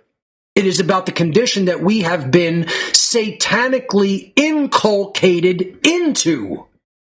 It is not what the perpetual condition of humanity must be. That is a choice. But I'm going to viciously mock the current state. That's the current condition. It's not nature. The nature of humanity, once again, and I'll say it every single week, the nature of humanity is that we are a programmable species. If good information is programmed into us during our formative years and our then adolescent and early adult years, the behavior that we exhibit because of the information that was programmed into us will also be good, orderly, prosperous, in harmony with natural law, and we'll have freedom as a result.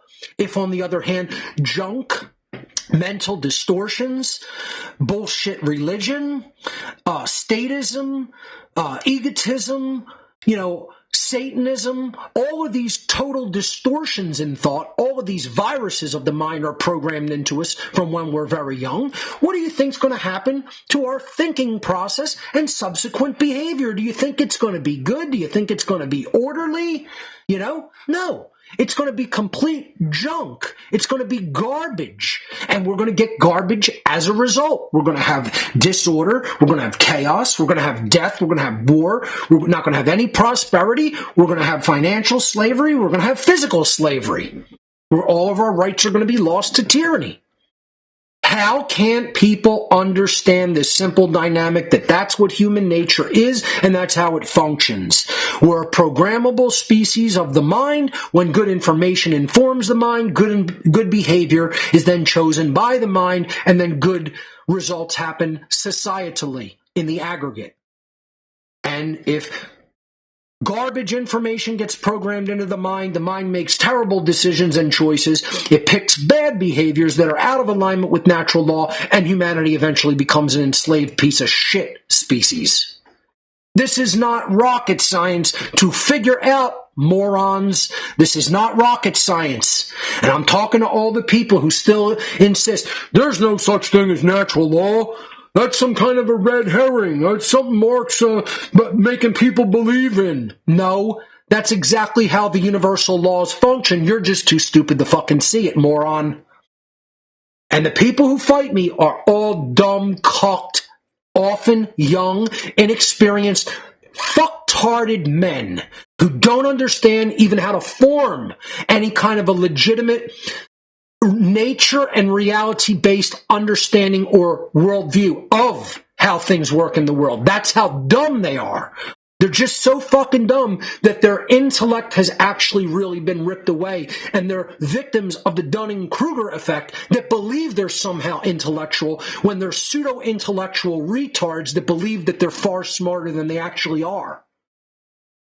Those are the kind of cucked loser dudes that I'm talking about. When you're the most absolutely fucking feminized losers that exist on the planet.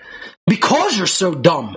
Being that dumb is like ripping away every aspect and shred and characteristic and cell of masculinity that can be possibly ripped away from a biologically male being. When you're that dumb, you have lost all of your masculinity and your balls have been captured, son. And that's where most of the guys within the sound of my voice are. You are ballless loser cowards that don't want to accept how reality functions. And guess what? I'm talking to the bulk of the whole so-called freedom movement. All of the anarchists out there, you're just junk for human beings, the vast majority of you guys. It's unbelievable how much you guys still don't understand about how nature functions. Just absolute little fucking boys in your mentation. You are little fucking crybaby bitch boys in your mentation. You can look as masculine as you want on the outside, be all jack pump, but looking lumbersexual as shit, and you're still a punked ass bitch little fucking baby. And I'll tell you that right to your fucking face. Should the subject come up. And it's because you don't understand this agenda, because you know nothing about the fucking occult, and that's what makes you a fucking perpetual little fucking cucked bitch baby. Our future, if we don't put an end to it, if we don't stop the agenda that's going on within Satanism and the Neo-Feminism agenda, this is our future. Written by George Orwell in the year 1948 in the book 1984. Do you begin to see then what kind of world we are creating? It is the exact opposite of the stupid hedonistic utopias that the old reformers imagined. A world of fear and treachery, of torment, a world of trampling and being trampled upon, a world which will grow not less but more merciless as it refines itself. Progress in our world will be progress towards more pain. The old civilizations claimed that they were founded on love or justice. Ours is founded upon hatred. In our world, there will be no emotions except fear, rage, triumph, and self-abasement. Everything else we shall destroy. Everything, including the human soul. And guess what? They're gonna have their way. They're gonna have their agenda. They're gonna succeed because they work for success. And you know what we work toward? Arguing amongst each other. Not getting on the same page about what's real and true and matters and is right. And we want to say those things don't even exist. We want to say we're not subject to any law of creation. It's just our minds and ourselves. We're all alone and we're going to fucking rule. We're going to be the fucking number one. We're going to be fucking God. We're going to be fucking, the be all and end all. And somehow we're going to end up being free. You're such a fucking dunce. You're a little shit for brains in a high chair, baby eating string peas and pooping in his fucking diapers, dunce. If you don't understand that we are subjected to laws of behavioral consequence, and when we think incorrectly, then that leads our behavior into incorrect, immoral behavior. We receive consequences by nature.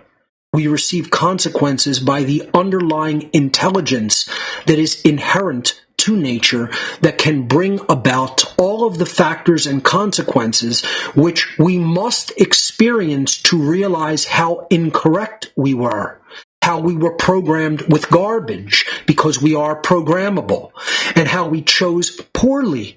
And then our behaviors were junk, and we advocated for junk, and then we received junk. As a result, once again, this is not top-level, high-level education. This is for the little baby in the high chair getting spoon-fed strained peas.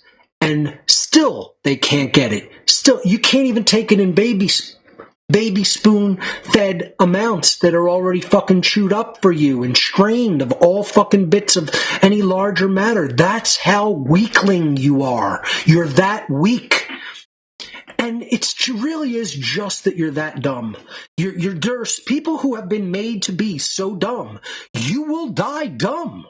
We have to just accept, we really have to reach the minds of children and program their minds correctly. We have to put the correct programming into the minds of children so that they think correct thoughts and then do correct behaviors instead of doing incorrect behaviors because they've been given incorrect information and have totally fucked up virus-infected thoughts. And the people in the freedom movement, so-called, aren't doing that. They're sitting back on their lazy asses with no skin in the game, doing nothing. Being cucked, thinking that they're smarter than they are, insisting that they couldn't have been duped, that they're not wrong, insisting there's no influence of the occult, insisting Satanism is the worship of some stupid fucking Christian-based deity, and insisting that fucking human nature is, it's good, it's bad, it's lazy, it's this and that. I'll do the human nature is clown dance. We got to come up with one. You know, I need to animate Bobo there to do the human nature is good or bad clown dance. You know? We'll get the horn a honking all day long for that one. That's where we're at, folks. That's where we're at. Continuing this quote from the O'Brien character in George Orwell's 1984, one of the villains, he said, already we are breaking down the habits of thought which have survived from before the revolution. Listen to what he said. We are breaking down the habits of thought which have survived from before their revolution to take over. Meaning we're eliminating independent thought. We're eliminating the thoughts that can actually untangle our complete mess of the web that we are weaving in the human mind. We're going to make that impossible. We're going to break down that reasoned thinking, that logical thinking. We're going to destroy that so that people can't see what we are doing to them. We have cut the links between child and parent, and between man, and between man and woman. No one dares trust a wife or a child or a friend any longer. But in the future, there will be no wives and no friends. Children will be taken from their mothers at birth, as one takes eggs from a hen.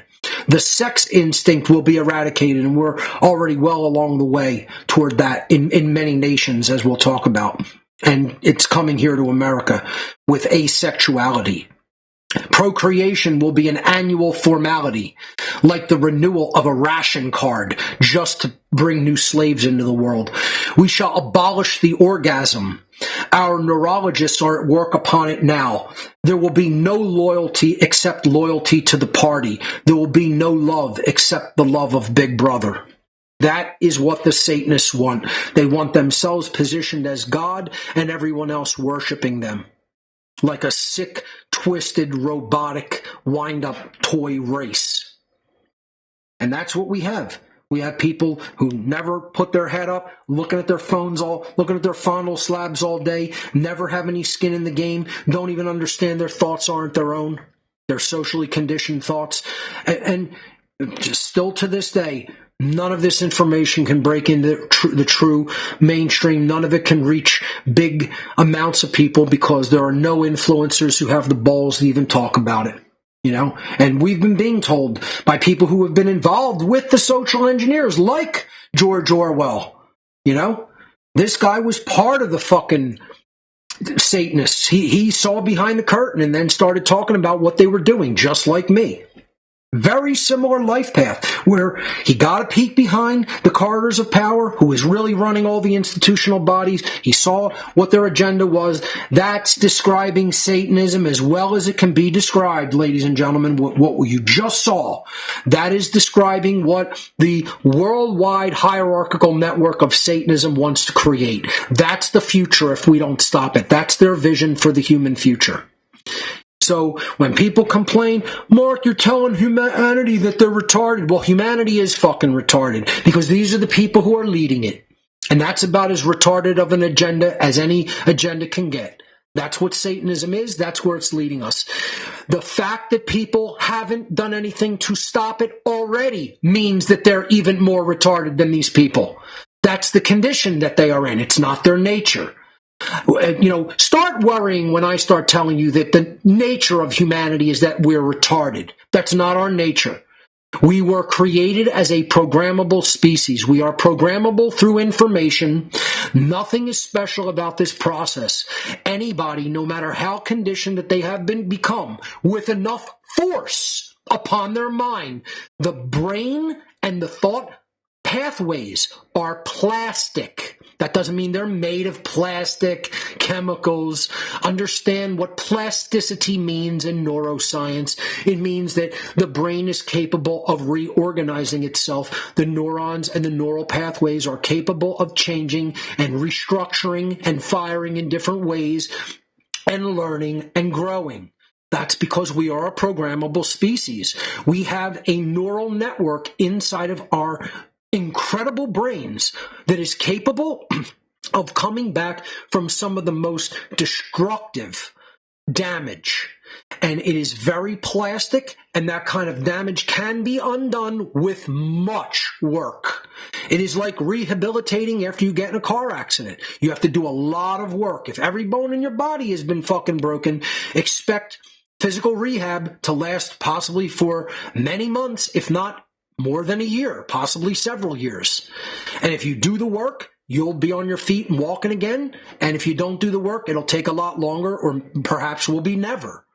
So it's the same way with the mind. The mind can be repatterned. The mind can be restructured. The mind can recover from immense damage that is done to the mind and the brain because it is plastic. It has plasticity built into it as a characteristic. If you understand that and you do the work and you admit that you were duped and you want to do the shadow work and you want to reform, you want to repent, it is possible. If you are deeply calcified and you think you're fine and you think you know enough and you think you're okay and you think you haven't been affected and you think you're not brainwashed and you think you're too smart to be duped, you're going to die in your current condition of fucking brain damage, because that's where you're at. You have fucking brain damage. You have mind damage. You have soul damage. You're not only damaged in the physical brain, you're damaged in the mind, which is your psyche, your psychological makeup, and you're damaged in the soul. You gotta start healing it at every level. That's what shadow work is. You're looking at all the uncomfortable things about yourself that are required to change if the world in the aggregate's going to change. The world in the aggregate does not change until the individuated components called the people, the individual aspects of the macrocosmic whole, change first.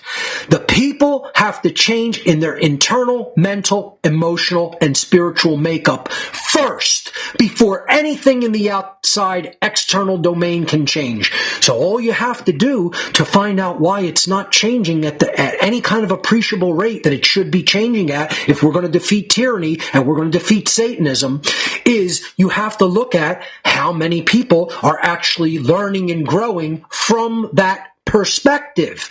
Are they really learning truly the requirements in knowledge that they need to learn to reform themselves, their own brain? Are they learning the characteristics of what is involved with the dark occult and the mind control programs and viruses that they formulate and propagate and use as weaponry against all the masses of the people? Are you truly reforming in a spiritual capacity by learning true objective right versus wrong, true objective morality under natural law, and how that brings to us the aggregate consequences of the behaviors that humanity chooses? And then we receive a result, a consequential result that we then have to live within until we make those changes, perform different behaviors, and get a different result. I don't know how many ways I need to explain it or put it. The problem is Satan lives rent-free up here in almost everybody's brain. You're taken, you're possessed. The people who argue with this, you are owned up here by the energy, by the force called the adversary, Satan, the opposer that wants you enslaved mentally, spiritually, spiritually and physically, and you are. They took you. They own you. They possess you. You are possessed. That's what possession is. It's a distorted mental force that lives rent-free in between the fucking ears. And the individual has basically been fucking pushed out. And there ain't nothing running there but a fucking program. It's a satanic program running between the ears. That's the world that we live in. The Matrix is not external, folks. The Matrix is here. All of the expressions in the external domain are a result of what has happened here. That's the first Hermetic principle. The all is mind. Everything is a reflection of what is going on in the internal domain. So if the world out here is all fucked up, by definition and by law, in here has got to be all fucked up. In most people. Not in all people. Some people have done the shadow work. Some people have healed in those capacities. Some people do know how it really works. But piss poor, unbelievably small fucking handful. That is so small that I've described it like I go on the beach and I drain my mug.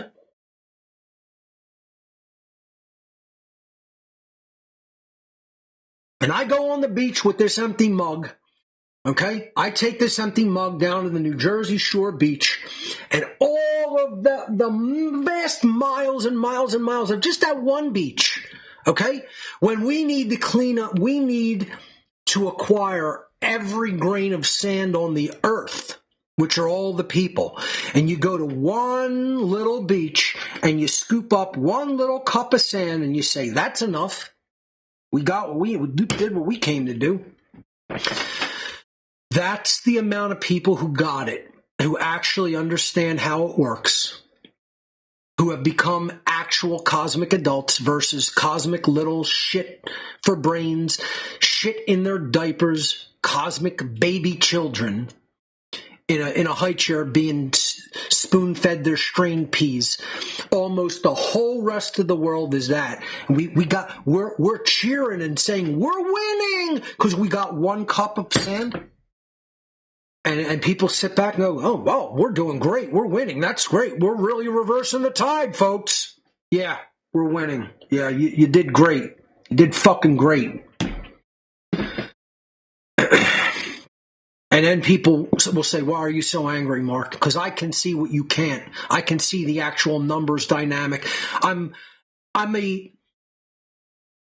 so good at understanding large level dynamics, systems level dynamics. I'm so good at it that's why the Satanists wanted to groom me up and put me into the eugenics network.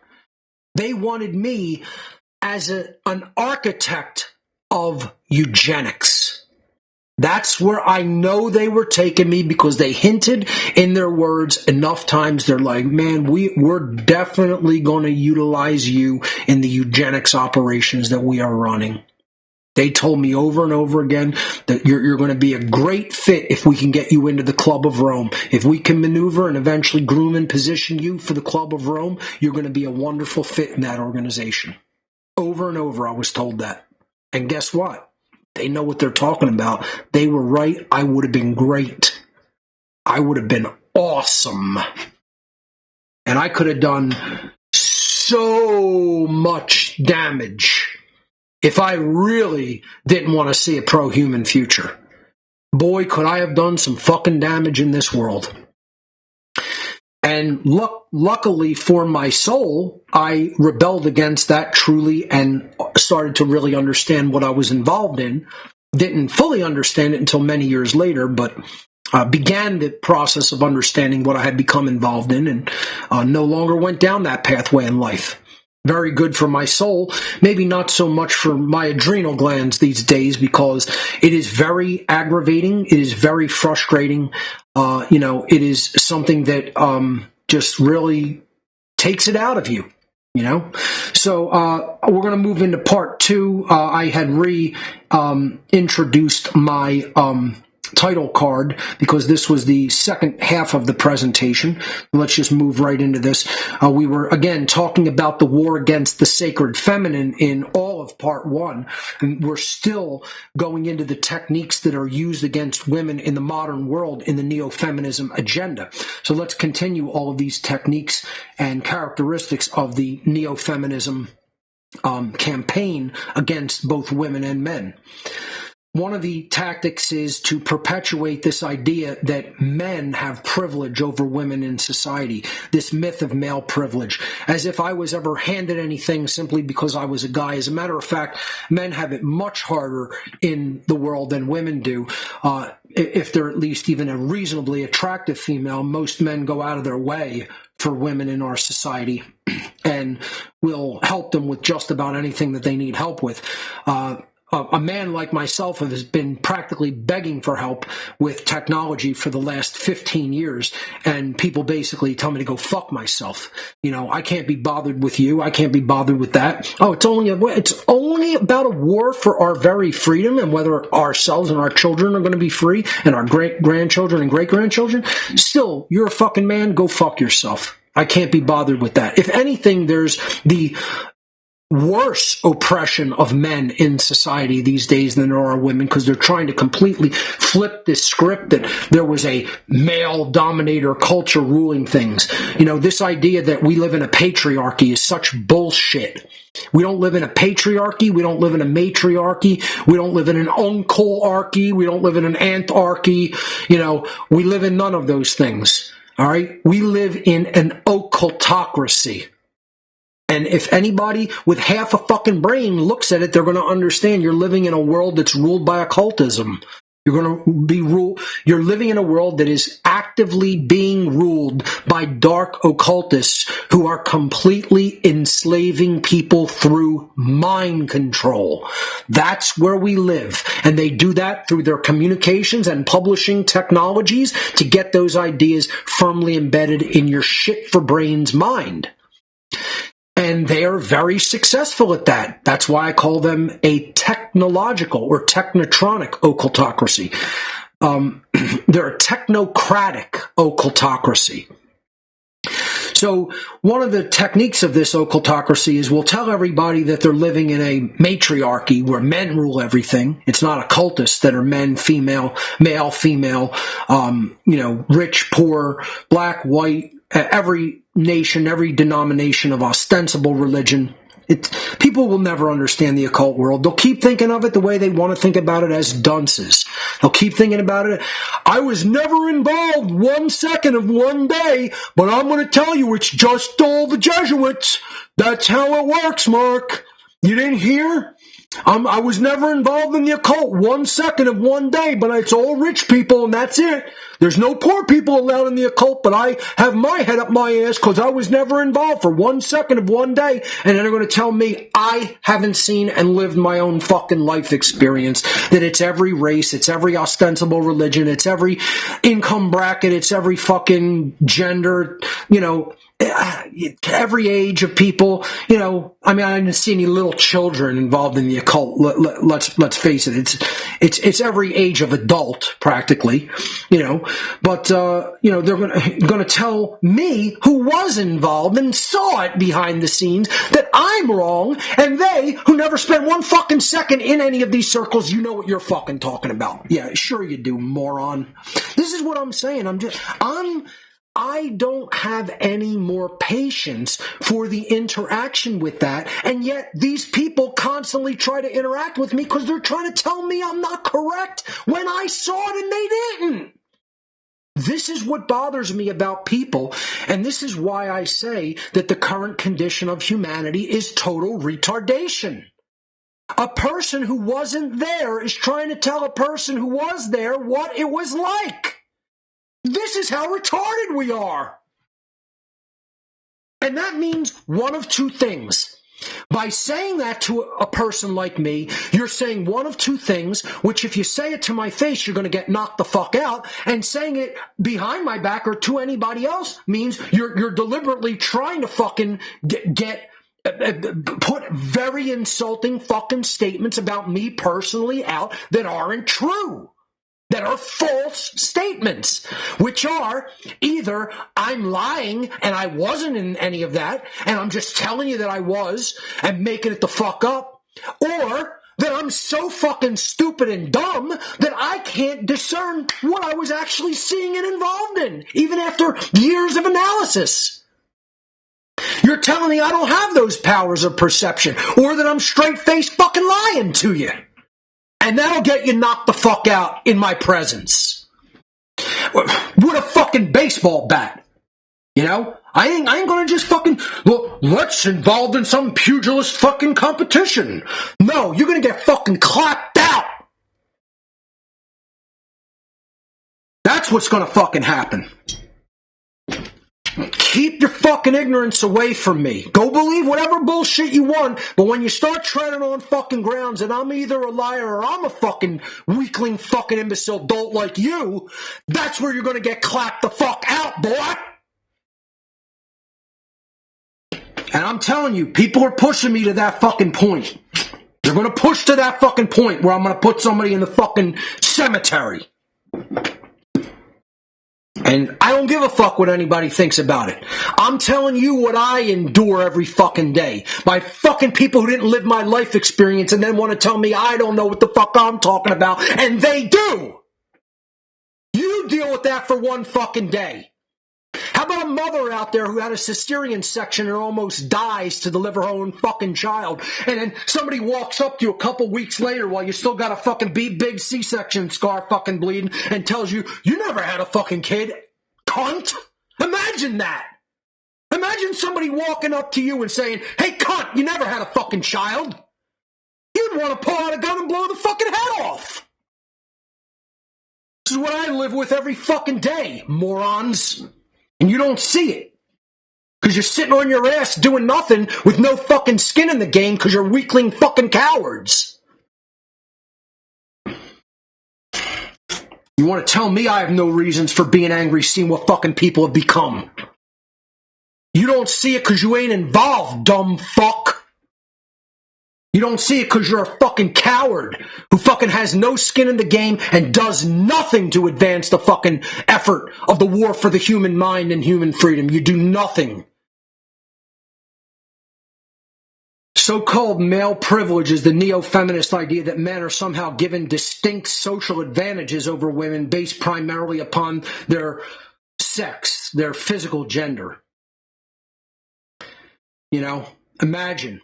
Men who are doing the most dangerous fucking work in the world are being told, you guys have some kind of fucking privilege, you know?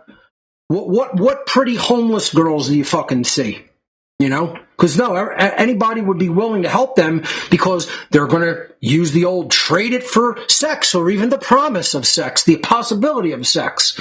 Men don't even have to get tempted by actual sex. They're tempted by the possibility for sex and start doing a bunch of shit for women they don't even fucking know. You know? I mean, again, and there's a difference between, you know, treating people with respect or nice versus, you know, being led by the nose by them, you know? And that's what most men will allow women to do. And then they want to flip the script and say it's male privilege. Yeah. Somebody came up to me and said, you know what, just because you're male, I just want to, you know, help you live your life and achieve your goals. You know, just because you have a penis. That's it. You know? Yeah. Imagine. That's what morons out there believe. That just because of your gender, people are going to want to help you. It's actually the exact opposite. People treat men like they're second-class citizens in this society today.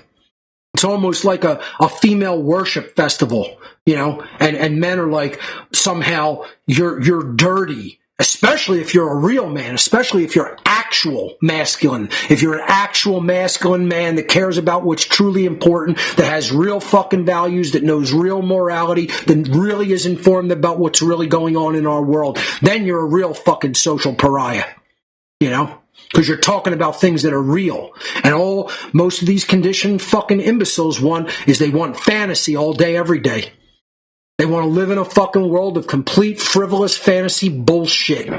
And that's what men even are engaging in themselves. You're living in fucking some fake sports quack world, you know, where you think like your ability to memorize fucking statistics of your fucking ball team is somehow making you a man. That's making you masculine. That's making you a true fucking man. You couldn't spell the word fucking man. Moron. Loser. Cuck. You're a fucking cuck, is what these fucking dudes are. You're fucking cucks. Dumb cucks, you know? You couldn't spell the word fucking man if you tried, let alone be one. Yeah, here's male privilege for you in our society. 97% of combat deaths, 93% of industrial deaths and accidents, 80% of suicides, 76% of homicide victims, and the winners of custody, and this has changed in recent years, it is not that split. It has skewed even more. It's about 92% to 8. So men lost even 8% of that. 92% of women win custody battles today. That's where it stands. This is old statistical information.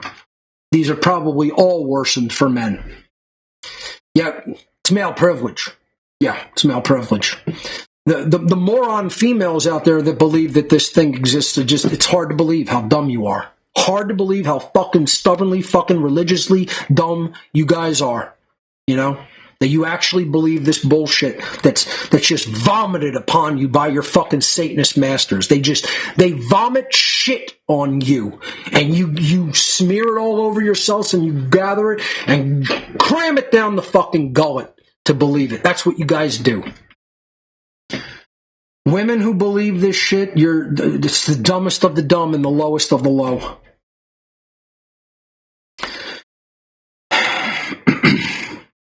Look at the breakdown of really how society is functioning today. Money completely flows to women from men, especially when marriage is involved. And the media just keep bombarding people with that this isn't happening. This isn't happening. You know, that men are somehow privileged. They comprise over 80% of all infrastructural workers, over 90% of all technological innovators, and over 65% of taxes are paid by men. And then through marriage, getting basically entrapped into a contract with the state between the man and women as the middle person, the middle entity based in violence.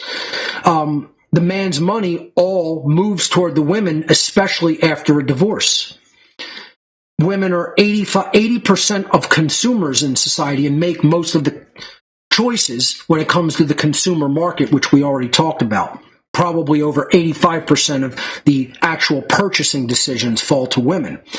There are 54% of voters in society. 60% of women are actively on some type of welfare assistance or program provided by Big Daddy government, because that's the real husband in the relationship. And this all just continues to generate more money for the state, for the courts, for total consumer level things, often things that are sold at Walmart, and they're made cheap by cheap Chinese labor, and people keep buying them over and over and over again. You know, this idea that really poor people buy the worst made things and they think they're somehow saving money by buying the bottom of the barrel crap, when in fact they're spending more money over a long period of time because they keep buying the same things over and over again. Or if they bought halfway decently built technology and equipment, it wouldn't break down as fast and they wouldn't spend as much over longer periods of time. All this money flows toward more consumer purchases, more taxes, more workers, etc. No entrepreneurs, no people who are truly independent. And people think this is a society ruled by men. Men are the people who are getting shafted the hardest as a result of the way this whole structure of disease and fucking slavery and fucking debt-based finance is all structured. And people actually can't see how it's dividing the familial dynamic of what should be acting as the glue between men and women and breaking us down and atomizing us and making us ripe for the slaughter and acting as a divide and conquer strategy between men and women. They can't see it. They're just too dumb. Just too dumb to see it. I just can't believe things stay that way is my problem. You know, the long periods of time that have gone on since I've started doing this, and people have learned nothing. They've made no progress. The whole of society, when it comes down to the aggregate level of the whole of society, we've not only made no progress, we've slid backwards, far backwards into the negative territory. We are not only not getting any closer to the accurate understanding of how this all functions, we're getting infinitely further away from it.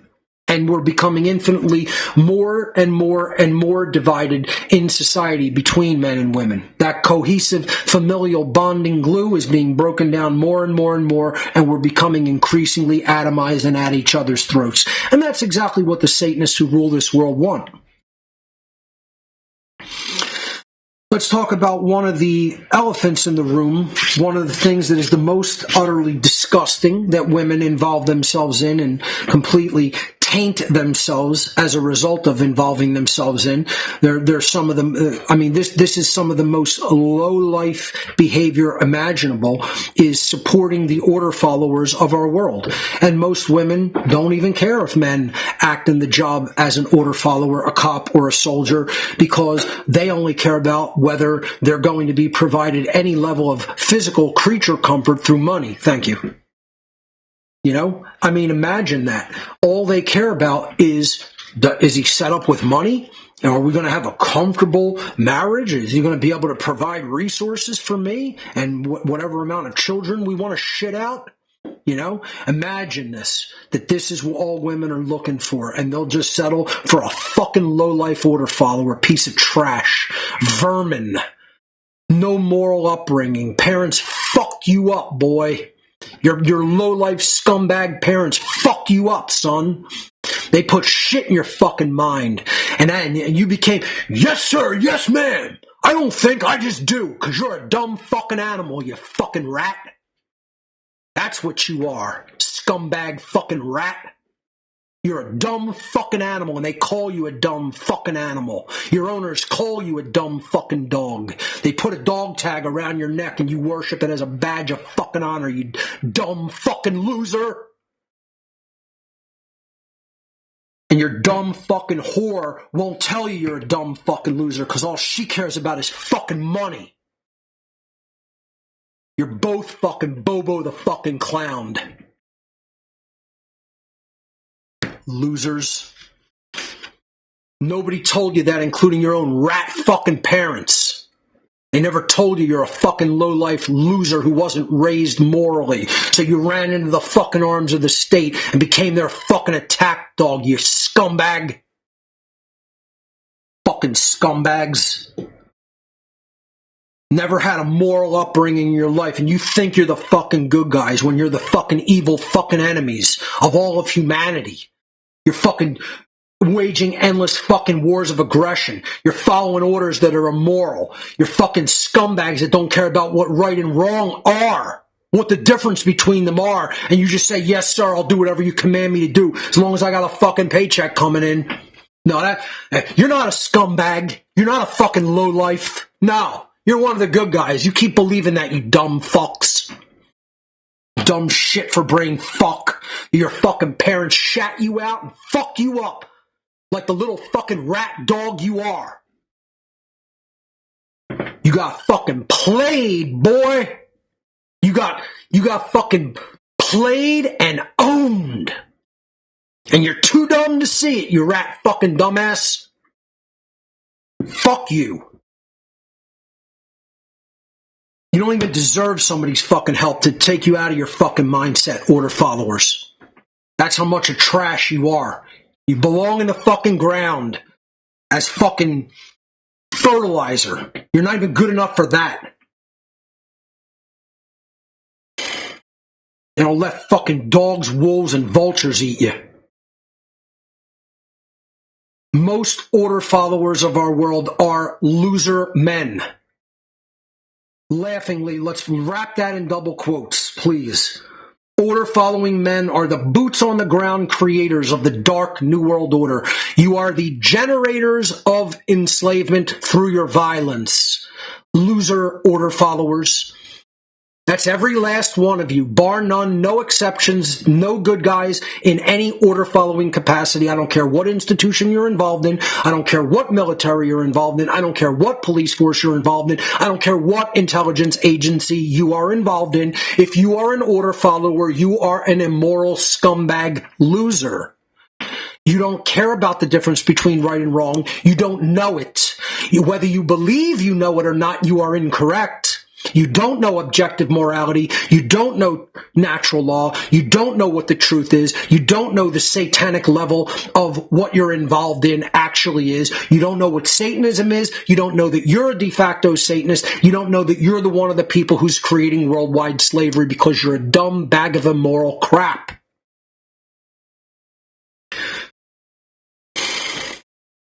Women consistently support order followers through their careers and lives. How many women support what these order followers do? How many of their wives, mothers, sisters, daughters, etc. would continue to sanction the order following men if they were to wake up to the agenda these men are creating through their immoral behavior? Meaning, if women woke up, how many of them would say to these fucking loser, low-life pieces of fucking immoral trash order followers, you're a low-life piece of immoral trash order follower and you should quit your fucking job.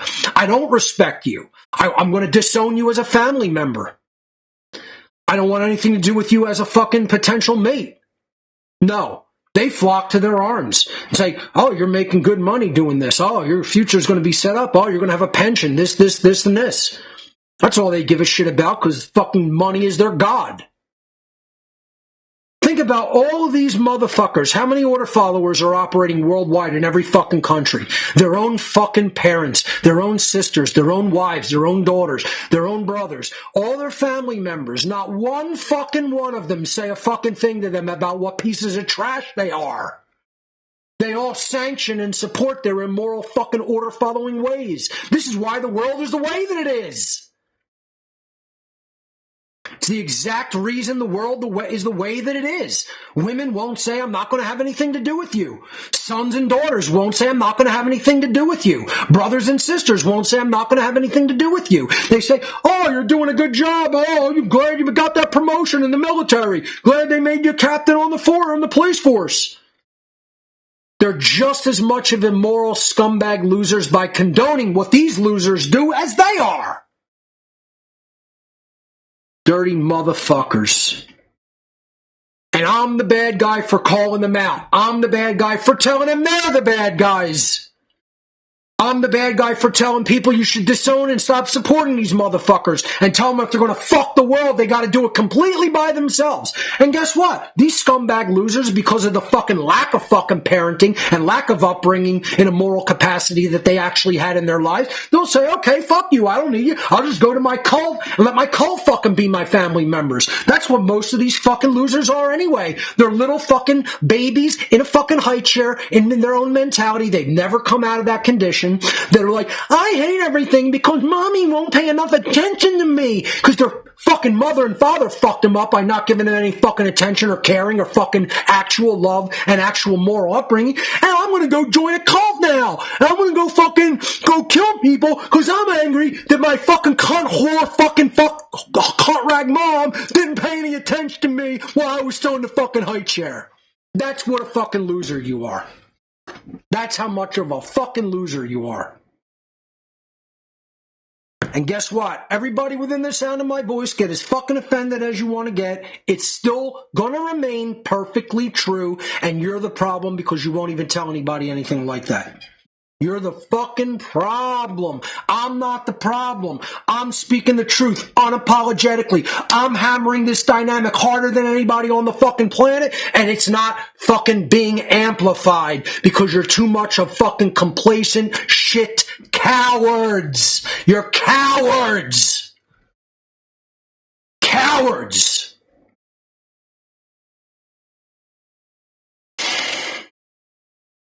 Support our troops. Yeah, go support your fucking asshole. Support the troops. Yeah. Support your satanic fucking order-following scumbag today. Upton Sinclair wrote, "It is difficult to get a man to understand something when his salary depends on his not understanding it." Yeah, aren't those words of absolute truth and wisdom? It is difficult to get a man to understand something when his salary depends on his not understanding it. That's all they give a shit about. That's their only fucking god, is the fucking dollar. What a piece of fucking dirt. Just dirt. You're animals. You're not even human. You're animals. That's what order followers are. You're subhuman. If there's any group of people that I would categorize as completely subhuman, it's order followers. You are instinctual animals only, with no higher thought functions really taking place in your mind. Your cerebral fucking cortex, your neocortex of the brain is completely fucked. And you're in a cult. You're cult members. You're in a cult. That's your cult. Police force is a cult. Military is a cult. On any country, any city on the whole planet, every police force is a different cult. Every military is a different cult. You're in cults. You're in cults that are ruled by the dark occult. The dark occult rules all those other little subcults, and they're giving them their marching orders, and you're one of the fucking puppets of the satanic dark occult. And you're in a cult that they run, doing the master's bidding, doing the satanic master's bidding. I don't care whether you think that that's not true. You're incorrect factually, and what I'm saying is factually correct, whether you ever understand it or not, or ever want it to be true. It's still the truth of the actual point of fact of what is taking place on this planet in the realm of fact and reality. Period. You will never make that untrue. That's the truth of the matter. Anything you say to the contrary is false, and you do not know that. You believe that erroneously, falsely. You have a falsely embedded belief in your mind that's acting as a virus that you're then acting upon. That's what religion is. This is your religion. All the fucking dumb fucking women who follow the Neo-Feminism satanic agenda, who will support you as an order follower, you're all brainwashed fucking losers who want to believe that a satanic fucking puppet muppet is some fucking good guy that should be supported. That's what the agenda wants you to believe.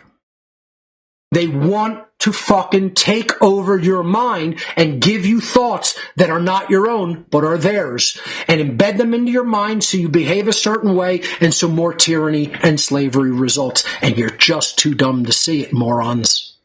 You're just dumb morons who can't see reality properly and clearly, because Satan lives up here.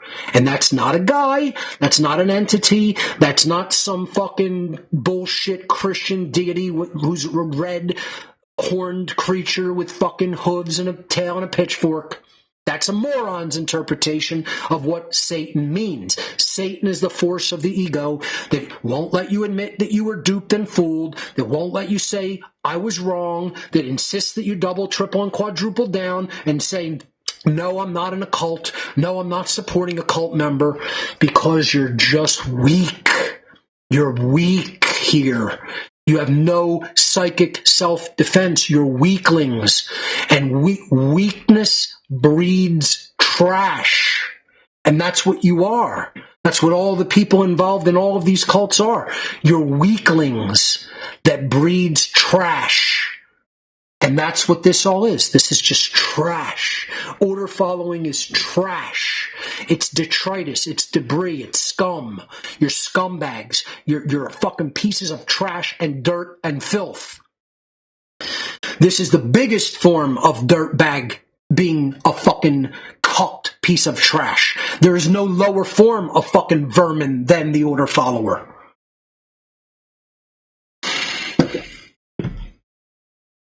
People will never get it. They're too dumb. They're just too dumb to understand it. You're just fucking dumb people, is all it comes down to. And I just have to say it that way. And that's not your nature. That's your condition. Are you going to work yourself out of that condition of being fucking a dumb, dolt fucking asshole? Probably not. Because you're just too dumb to do it. You're too dumb to even recognize how dumb you are. That's why the world's going to hell in a handbasket. We have people who are so dumb that they can't even see. Wow, I really lack a lot of knowledge. I don't know any of those things. I'm really kind of dumb. I'm really ill-informed. No, the dumbest people in the world want to tell the actual fucking intelligent people who know what's going on that they're wrong when they've done none of the research. They haven't lived this. I've lived this for the last 20 years of my life. This is not what I've done. This is my identity. This is who I am. It's not just what I've done.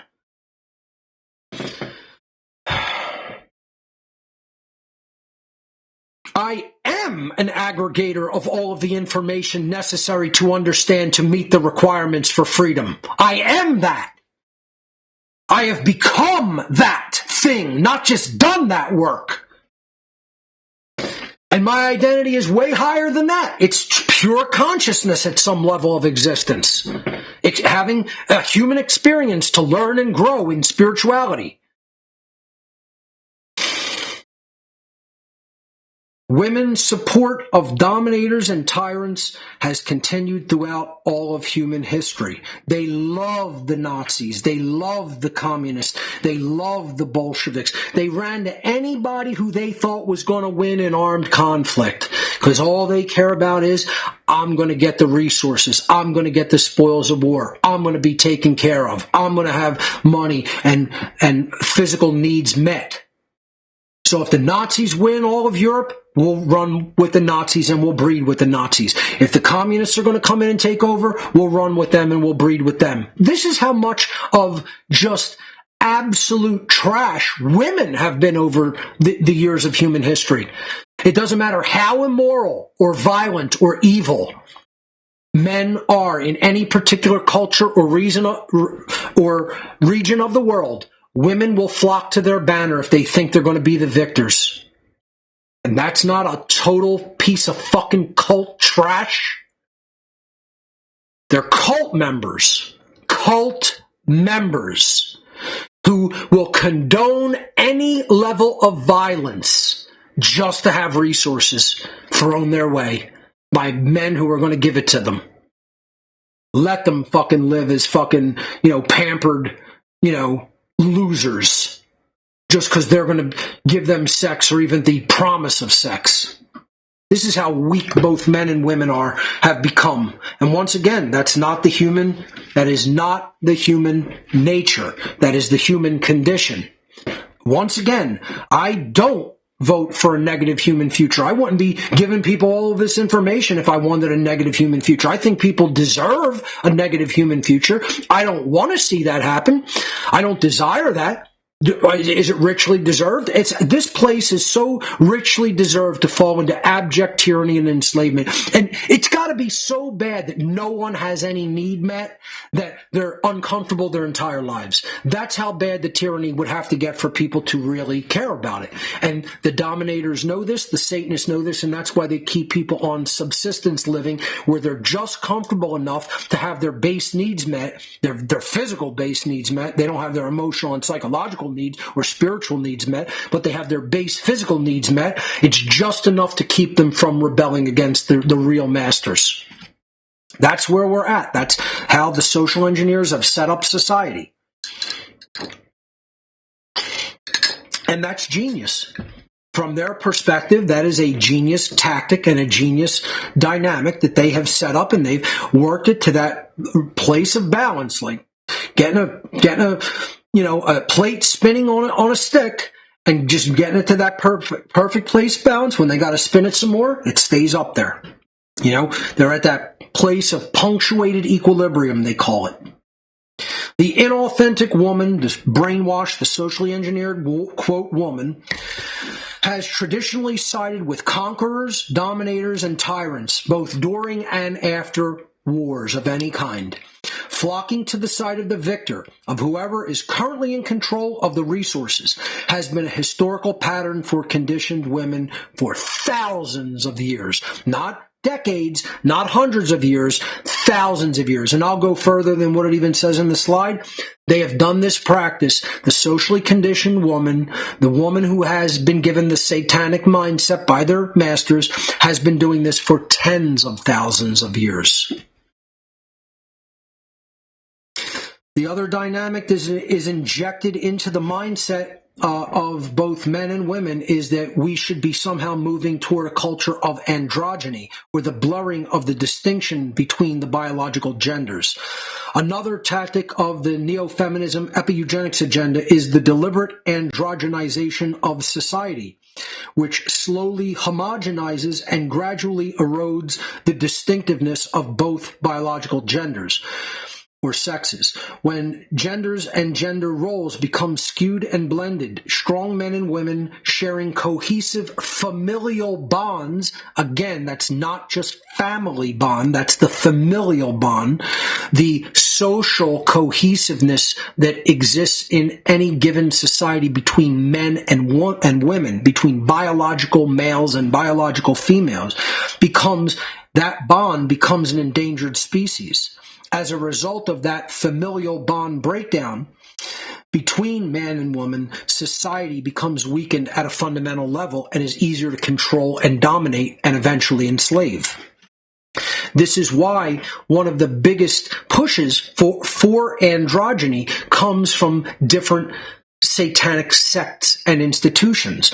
One of the organizations, and I talked briefly about this during this presentation when I originally delivered it, but I talked a little bit more extensively about their agenda, was an organization, a satanic church that I had become involved with in the Allentown, Pennsylvania area. It's a city just outside of Allentown, PA, called Whitehall, Pennsylvania. They had an organization there called the Whitehall Church of Satan, run by a man named J. Solomon, who went by the name Youre, which is his first and last name written backwards. That was the high priest of that organization called the Whitehall Church of Satan. It's very difficult to get your hands on physical copies of their work, their ideologies written down. They did it in self-published booklets that they would get printed at Staples or Office Max, Kinko's, and they would sell those to people who were interested in bookstores or members that actively were members of the organization, as I was. And in the writings of J. Solomon in the Whitehall book, the Whitehall Church of Satan ideological materials, he talked about the importance of worldwide Satanism, especially his organization, promoting human androgyny.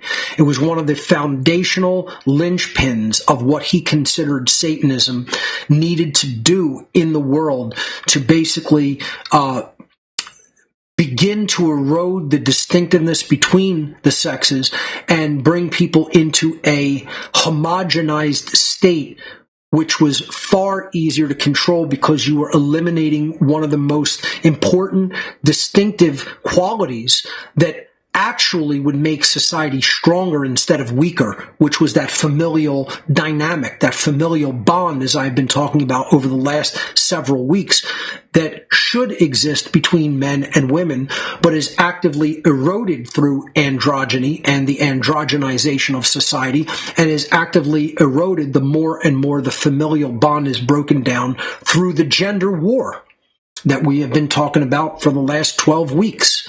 So it's a huge, huge part of Satanism. I don't have the materials in front of me, but at some point I would like to go over reading sections of the works of the Whitehall Church of Satan that specifically talk about androgyny. And perhaps I will look them up. Perhaps I could even maybe find them in real time. I mean, I don't know. Let me just do this as an experiment. If it doesn't work out, I'll just go right back to the slides. But let's see if I can get some of that material. As a matter of fact, I know I can get it because it's on the Ark. Let me go to the Ark real quick and see if it is in here. Connected to one of my Ark drives on my network. And let's go to the Satanism section. Sort this by list. See if we have anything by the Whitehall Church of Satan. Or J. Solomon. Or Yaj Nomalos.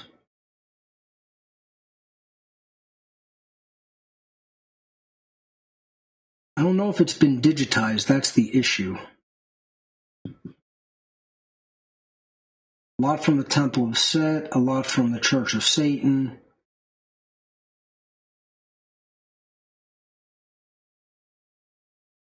Not much from the, I don't think I have these digitized. That's the issue.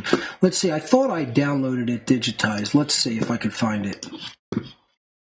Let's say, let's go to,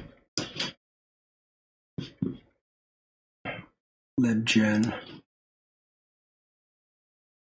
Okay, and we'll find, see if anything is written by Yaj Nomalos, which was his priest name. Nothing there. Let's say Whitehall Church of Satan. Nothing there. As I told you, it's very difficult to find. Let's look it up under J. Solomon. There may be other people named that.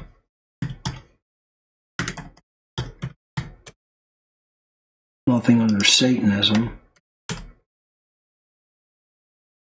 No. Let's see. Yaj Nomalos. Satan. Yaj Nomalos books. Here, Satanic Rites and Ceremonies. This is one of them. Yeah, that's definitely one, but not downloadable there. Amazon has books by J. Solomon. I have these. I have all of these. There are 3 of his pamphlet books. The Magical Circle, The Witch's Broomstick Manual, and Satanic Rites and Ceremonies. This is the one that really outlines the ideology of the Whitehall Church of Satan. I do have a physical copy of it in my library, but I don't have a digital copy. I should really digitize this because it really needs to be put out. Yeah, I don't know which part he gets into the androgenization of society, but it's somewhere in this book. So let's see.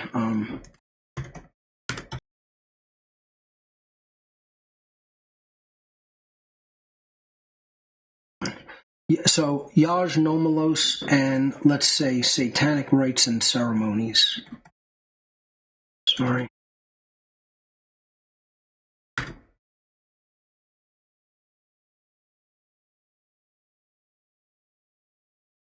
Let's see, PDF. Sorry.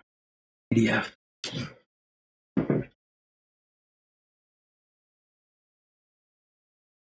Government documents came back when I typed that in. Yaj Nomalos, Satanic Rites and Ceremonies, PDF.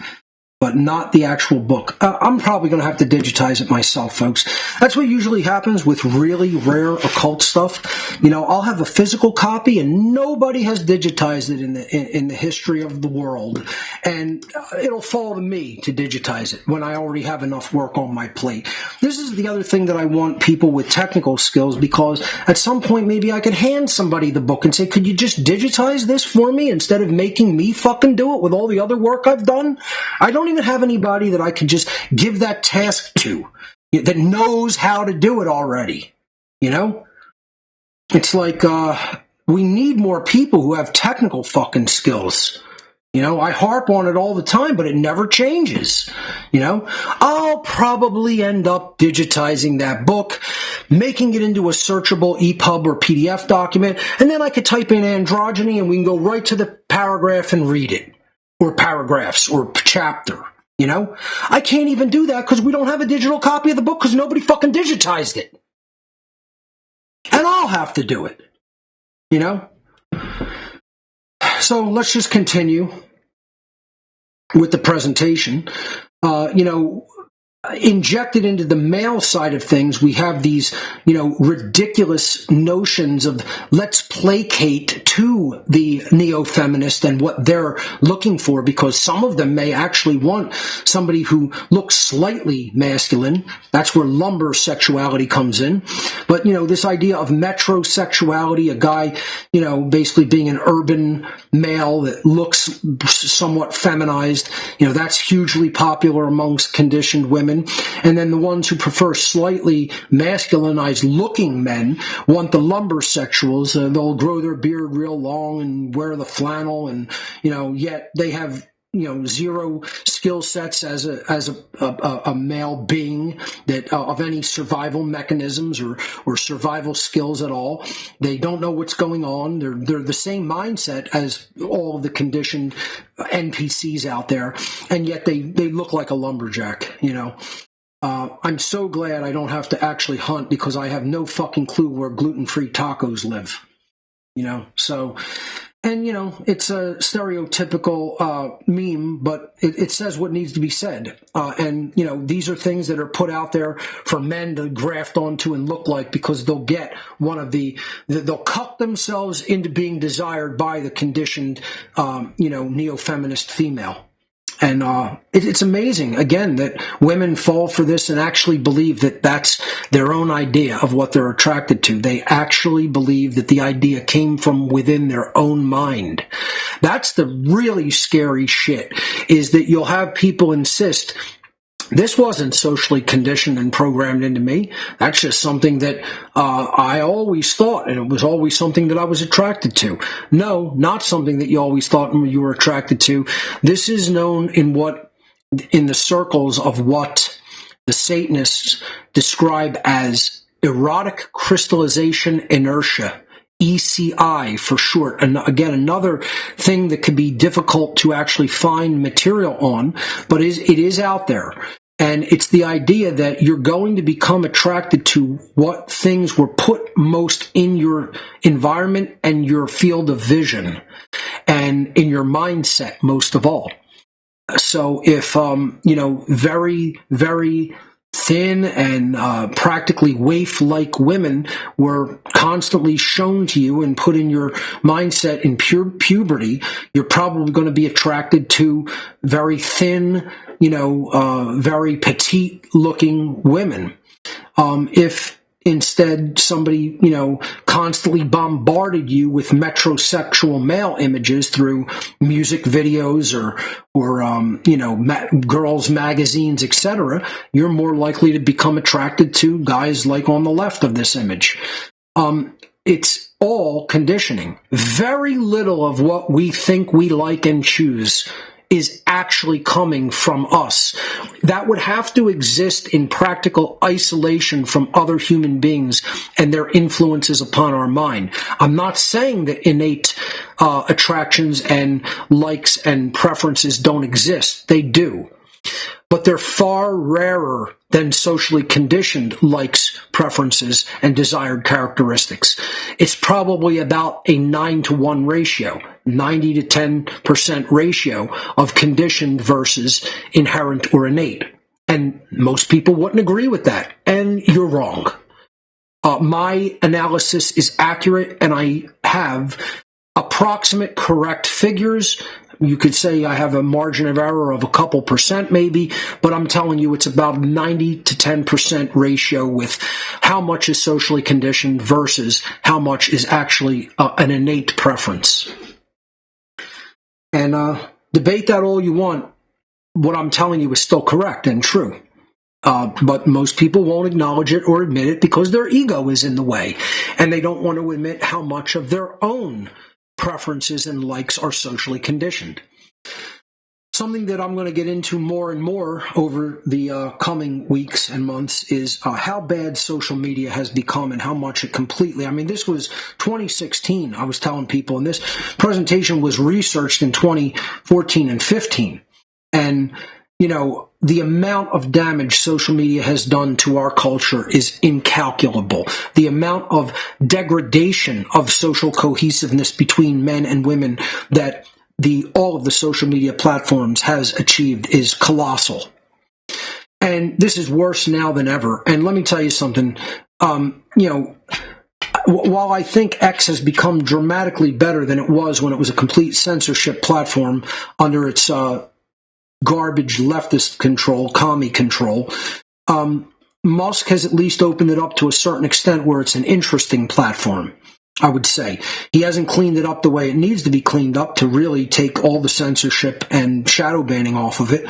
But he's at least has followed through on his promise to clean it up where it's at least a semi-free speech-based platform and is at least allowing people to put interesting information and ideas out there. So when I do go on social media and want to look at some content, I will go to X first.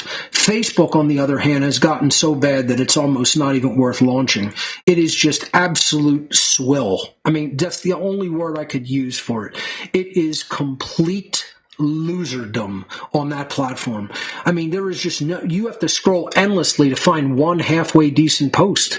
And it's all infighting. It's all just people who just are still fighting about nonsense that has, and still don't understand morality. I mean, after all these years, even the so-called people who say that they want to be free and agree that government is not moral and isn't right, still don't understand the very basics of moral behavior and choice. It's sad. It's the amount of losers that exist on social media.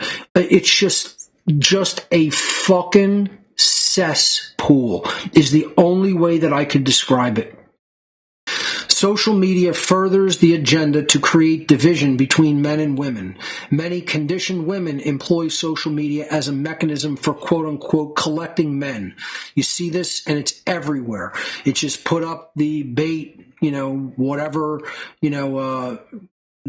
sexy image trap that we're going to get men involved, see who will give me the most resources, and find out what they'll do for them or how much attention they can garner from men.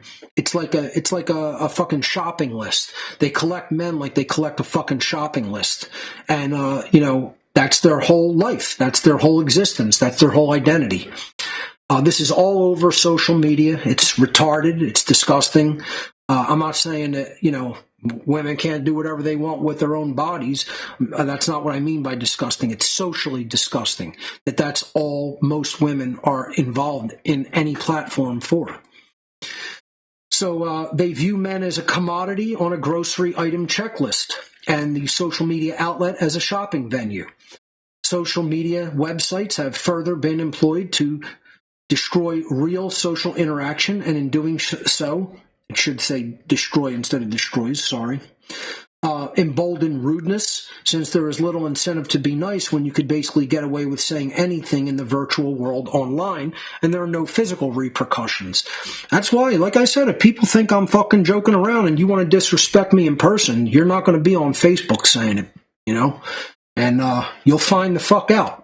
Because I'm too old to be disrespected. I'm too much of a fucking real man to be disrespected. And most of all, I'm too fucking knowledgeable to be disrespected. And I know what I know, and I know how I know it. I know what I fucking know. I know how I learned it, and I know why it's true. And I ain't going to be listened to by some dumb little prick who wants to tell me I don't know what I fucking know. You don't know what I know, scumbag. And that's the whole fucking problem with the world, is that you don't know what I do know. That's the whole fucking problem with the whole fucking world. Get it fucking straight. So when people think they'll hide behind a keyboard, there ain't going to be no fucking virtual fucking network or keyboard keeping you back from getting a fucking physical keyboard shoved up your fucking ass or breaking your fucking teeth in the real world. You know, that's what little cuck fucking fairy boys think that they're going to, you know, somehow avoid in the real world. And again, I don't want to make this about threatening people. I'm just saying, people want to talk shit on me on the fucking web, and then you find out what'll fucking happen if you fucking disrespect me to my face in person. I ain't some fucking cuck piece of shit that's after some fucking, you know, skank on the fucking internet and is going to listen to your fucking bullshit ignorance. You know, that ain't going to fucking happen. So, like I said, I'm too knowledgeable for that, number one. I've done too much fucking service to the truth, number one. Let alone, am I going to listen to some fucking scumbag little shit spout their ignorance in my fucking physical presence? Millennials are another, you know, big thing that has to be explored of this whole generation and how ignorant they are and how completely out of touch with reality that they are and narcissistic and unquestioning. This is going to have to be a dynamic that we continue to flesh out next week, because that's really all the time that we have for this edition of What on Earth is Happening, folks. I hope you've enjoyed the continuation of this series. We'll be right back here next week for part number 13 in our ongoing series of Neo-Feminism and the Satanic Epi-Eugenics agenda, the Unholy Feminine Revisited. Thank you for watching, ladies and gentlemen. We'll see you right here next week.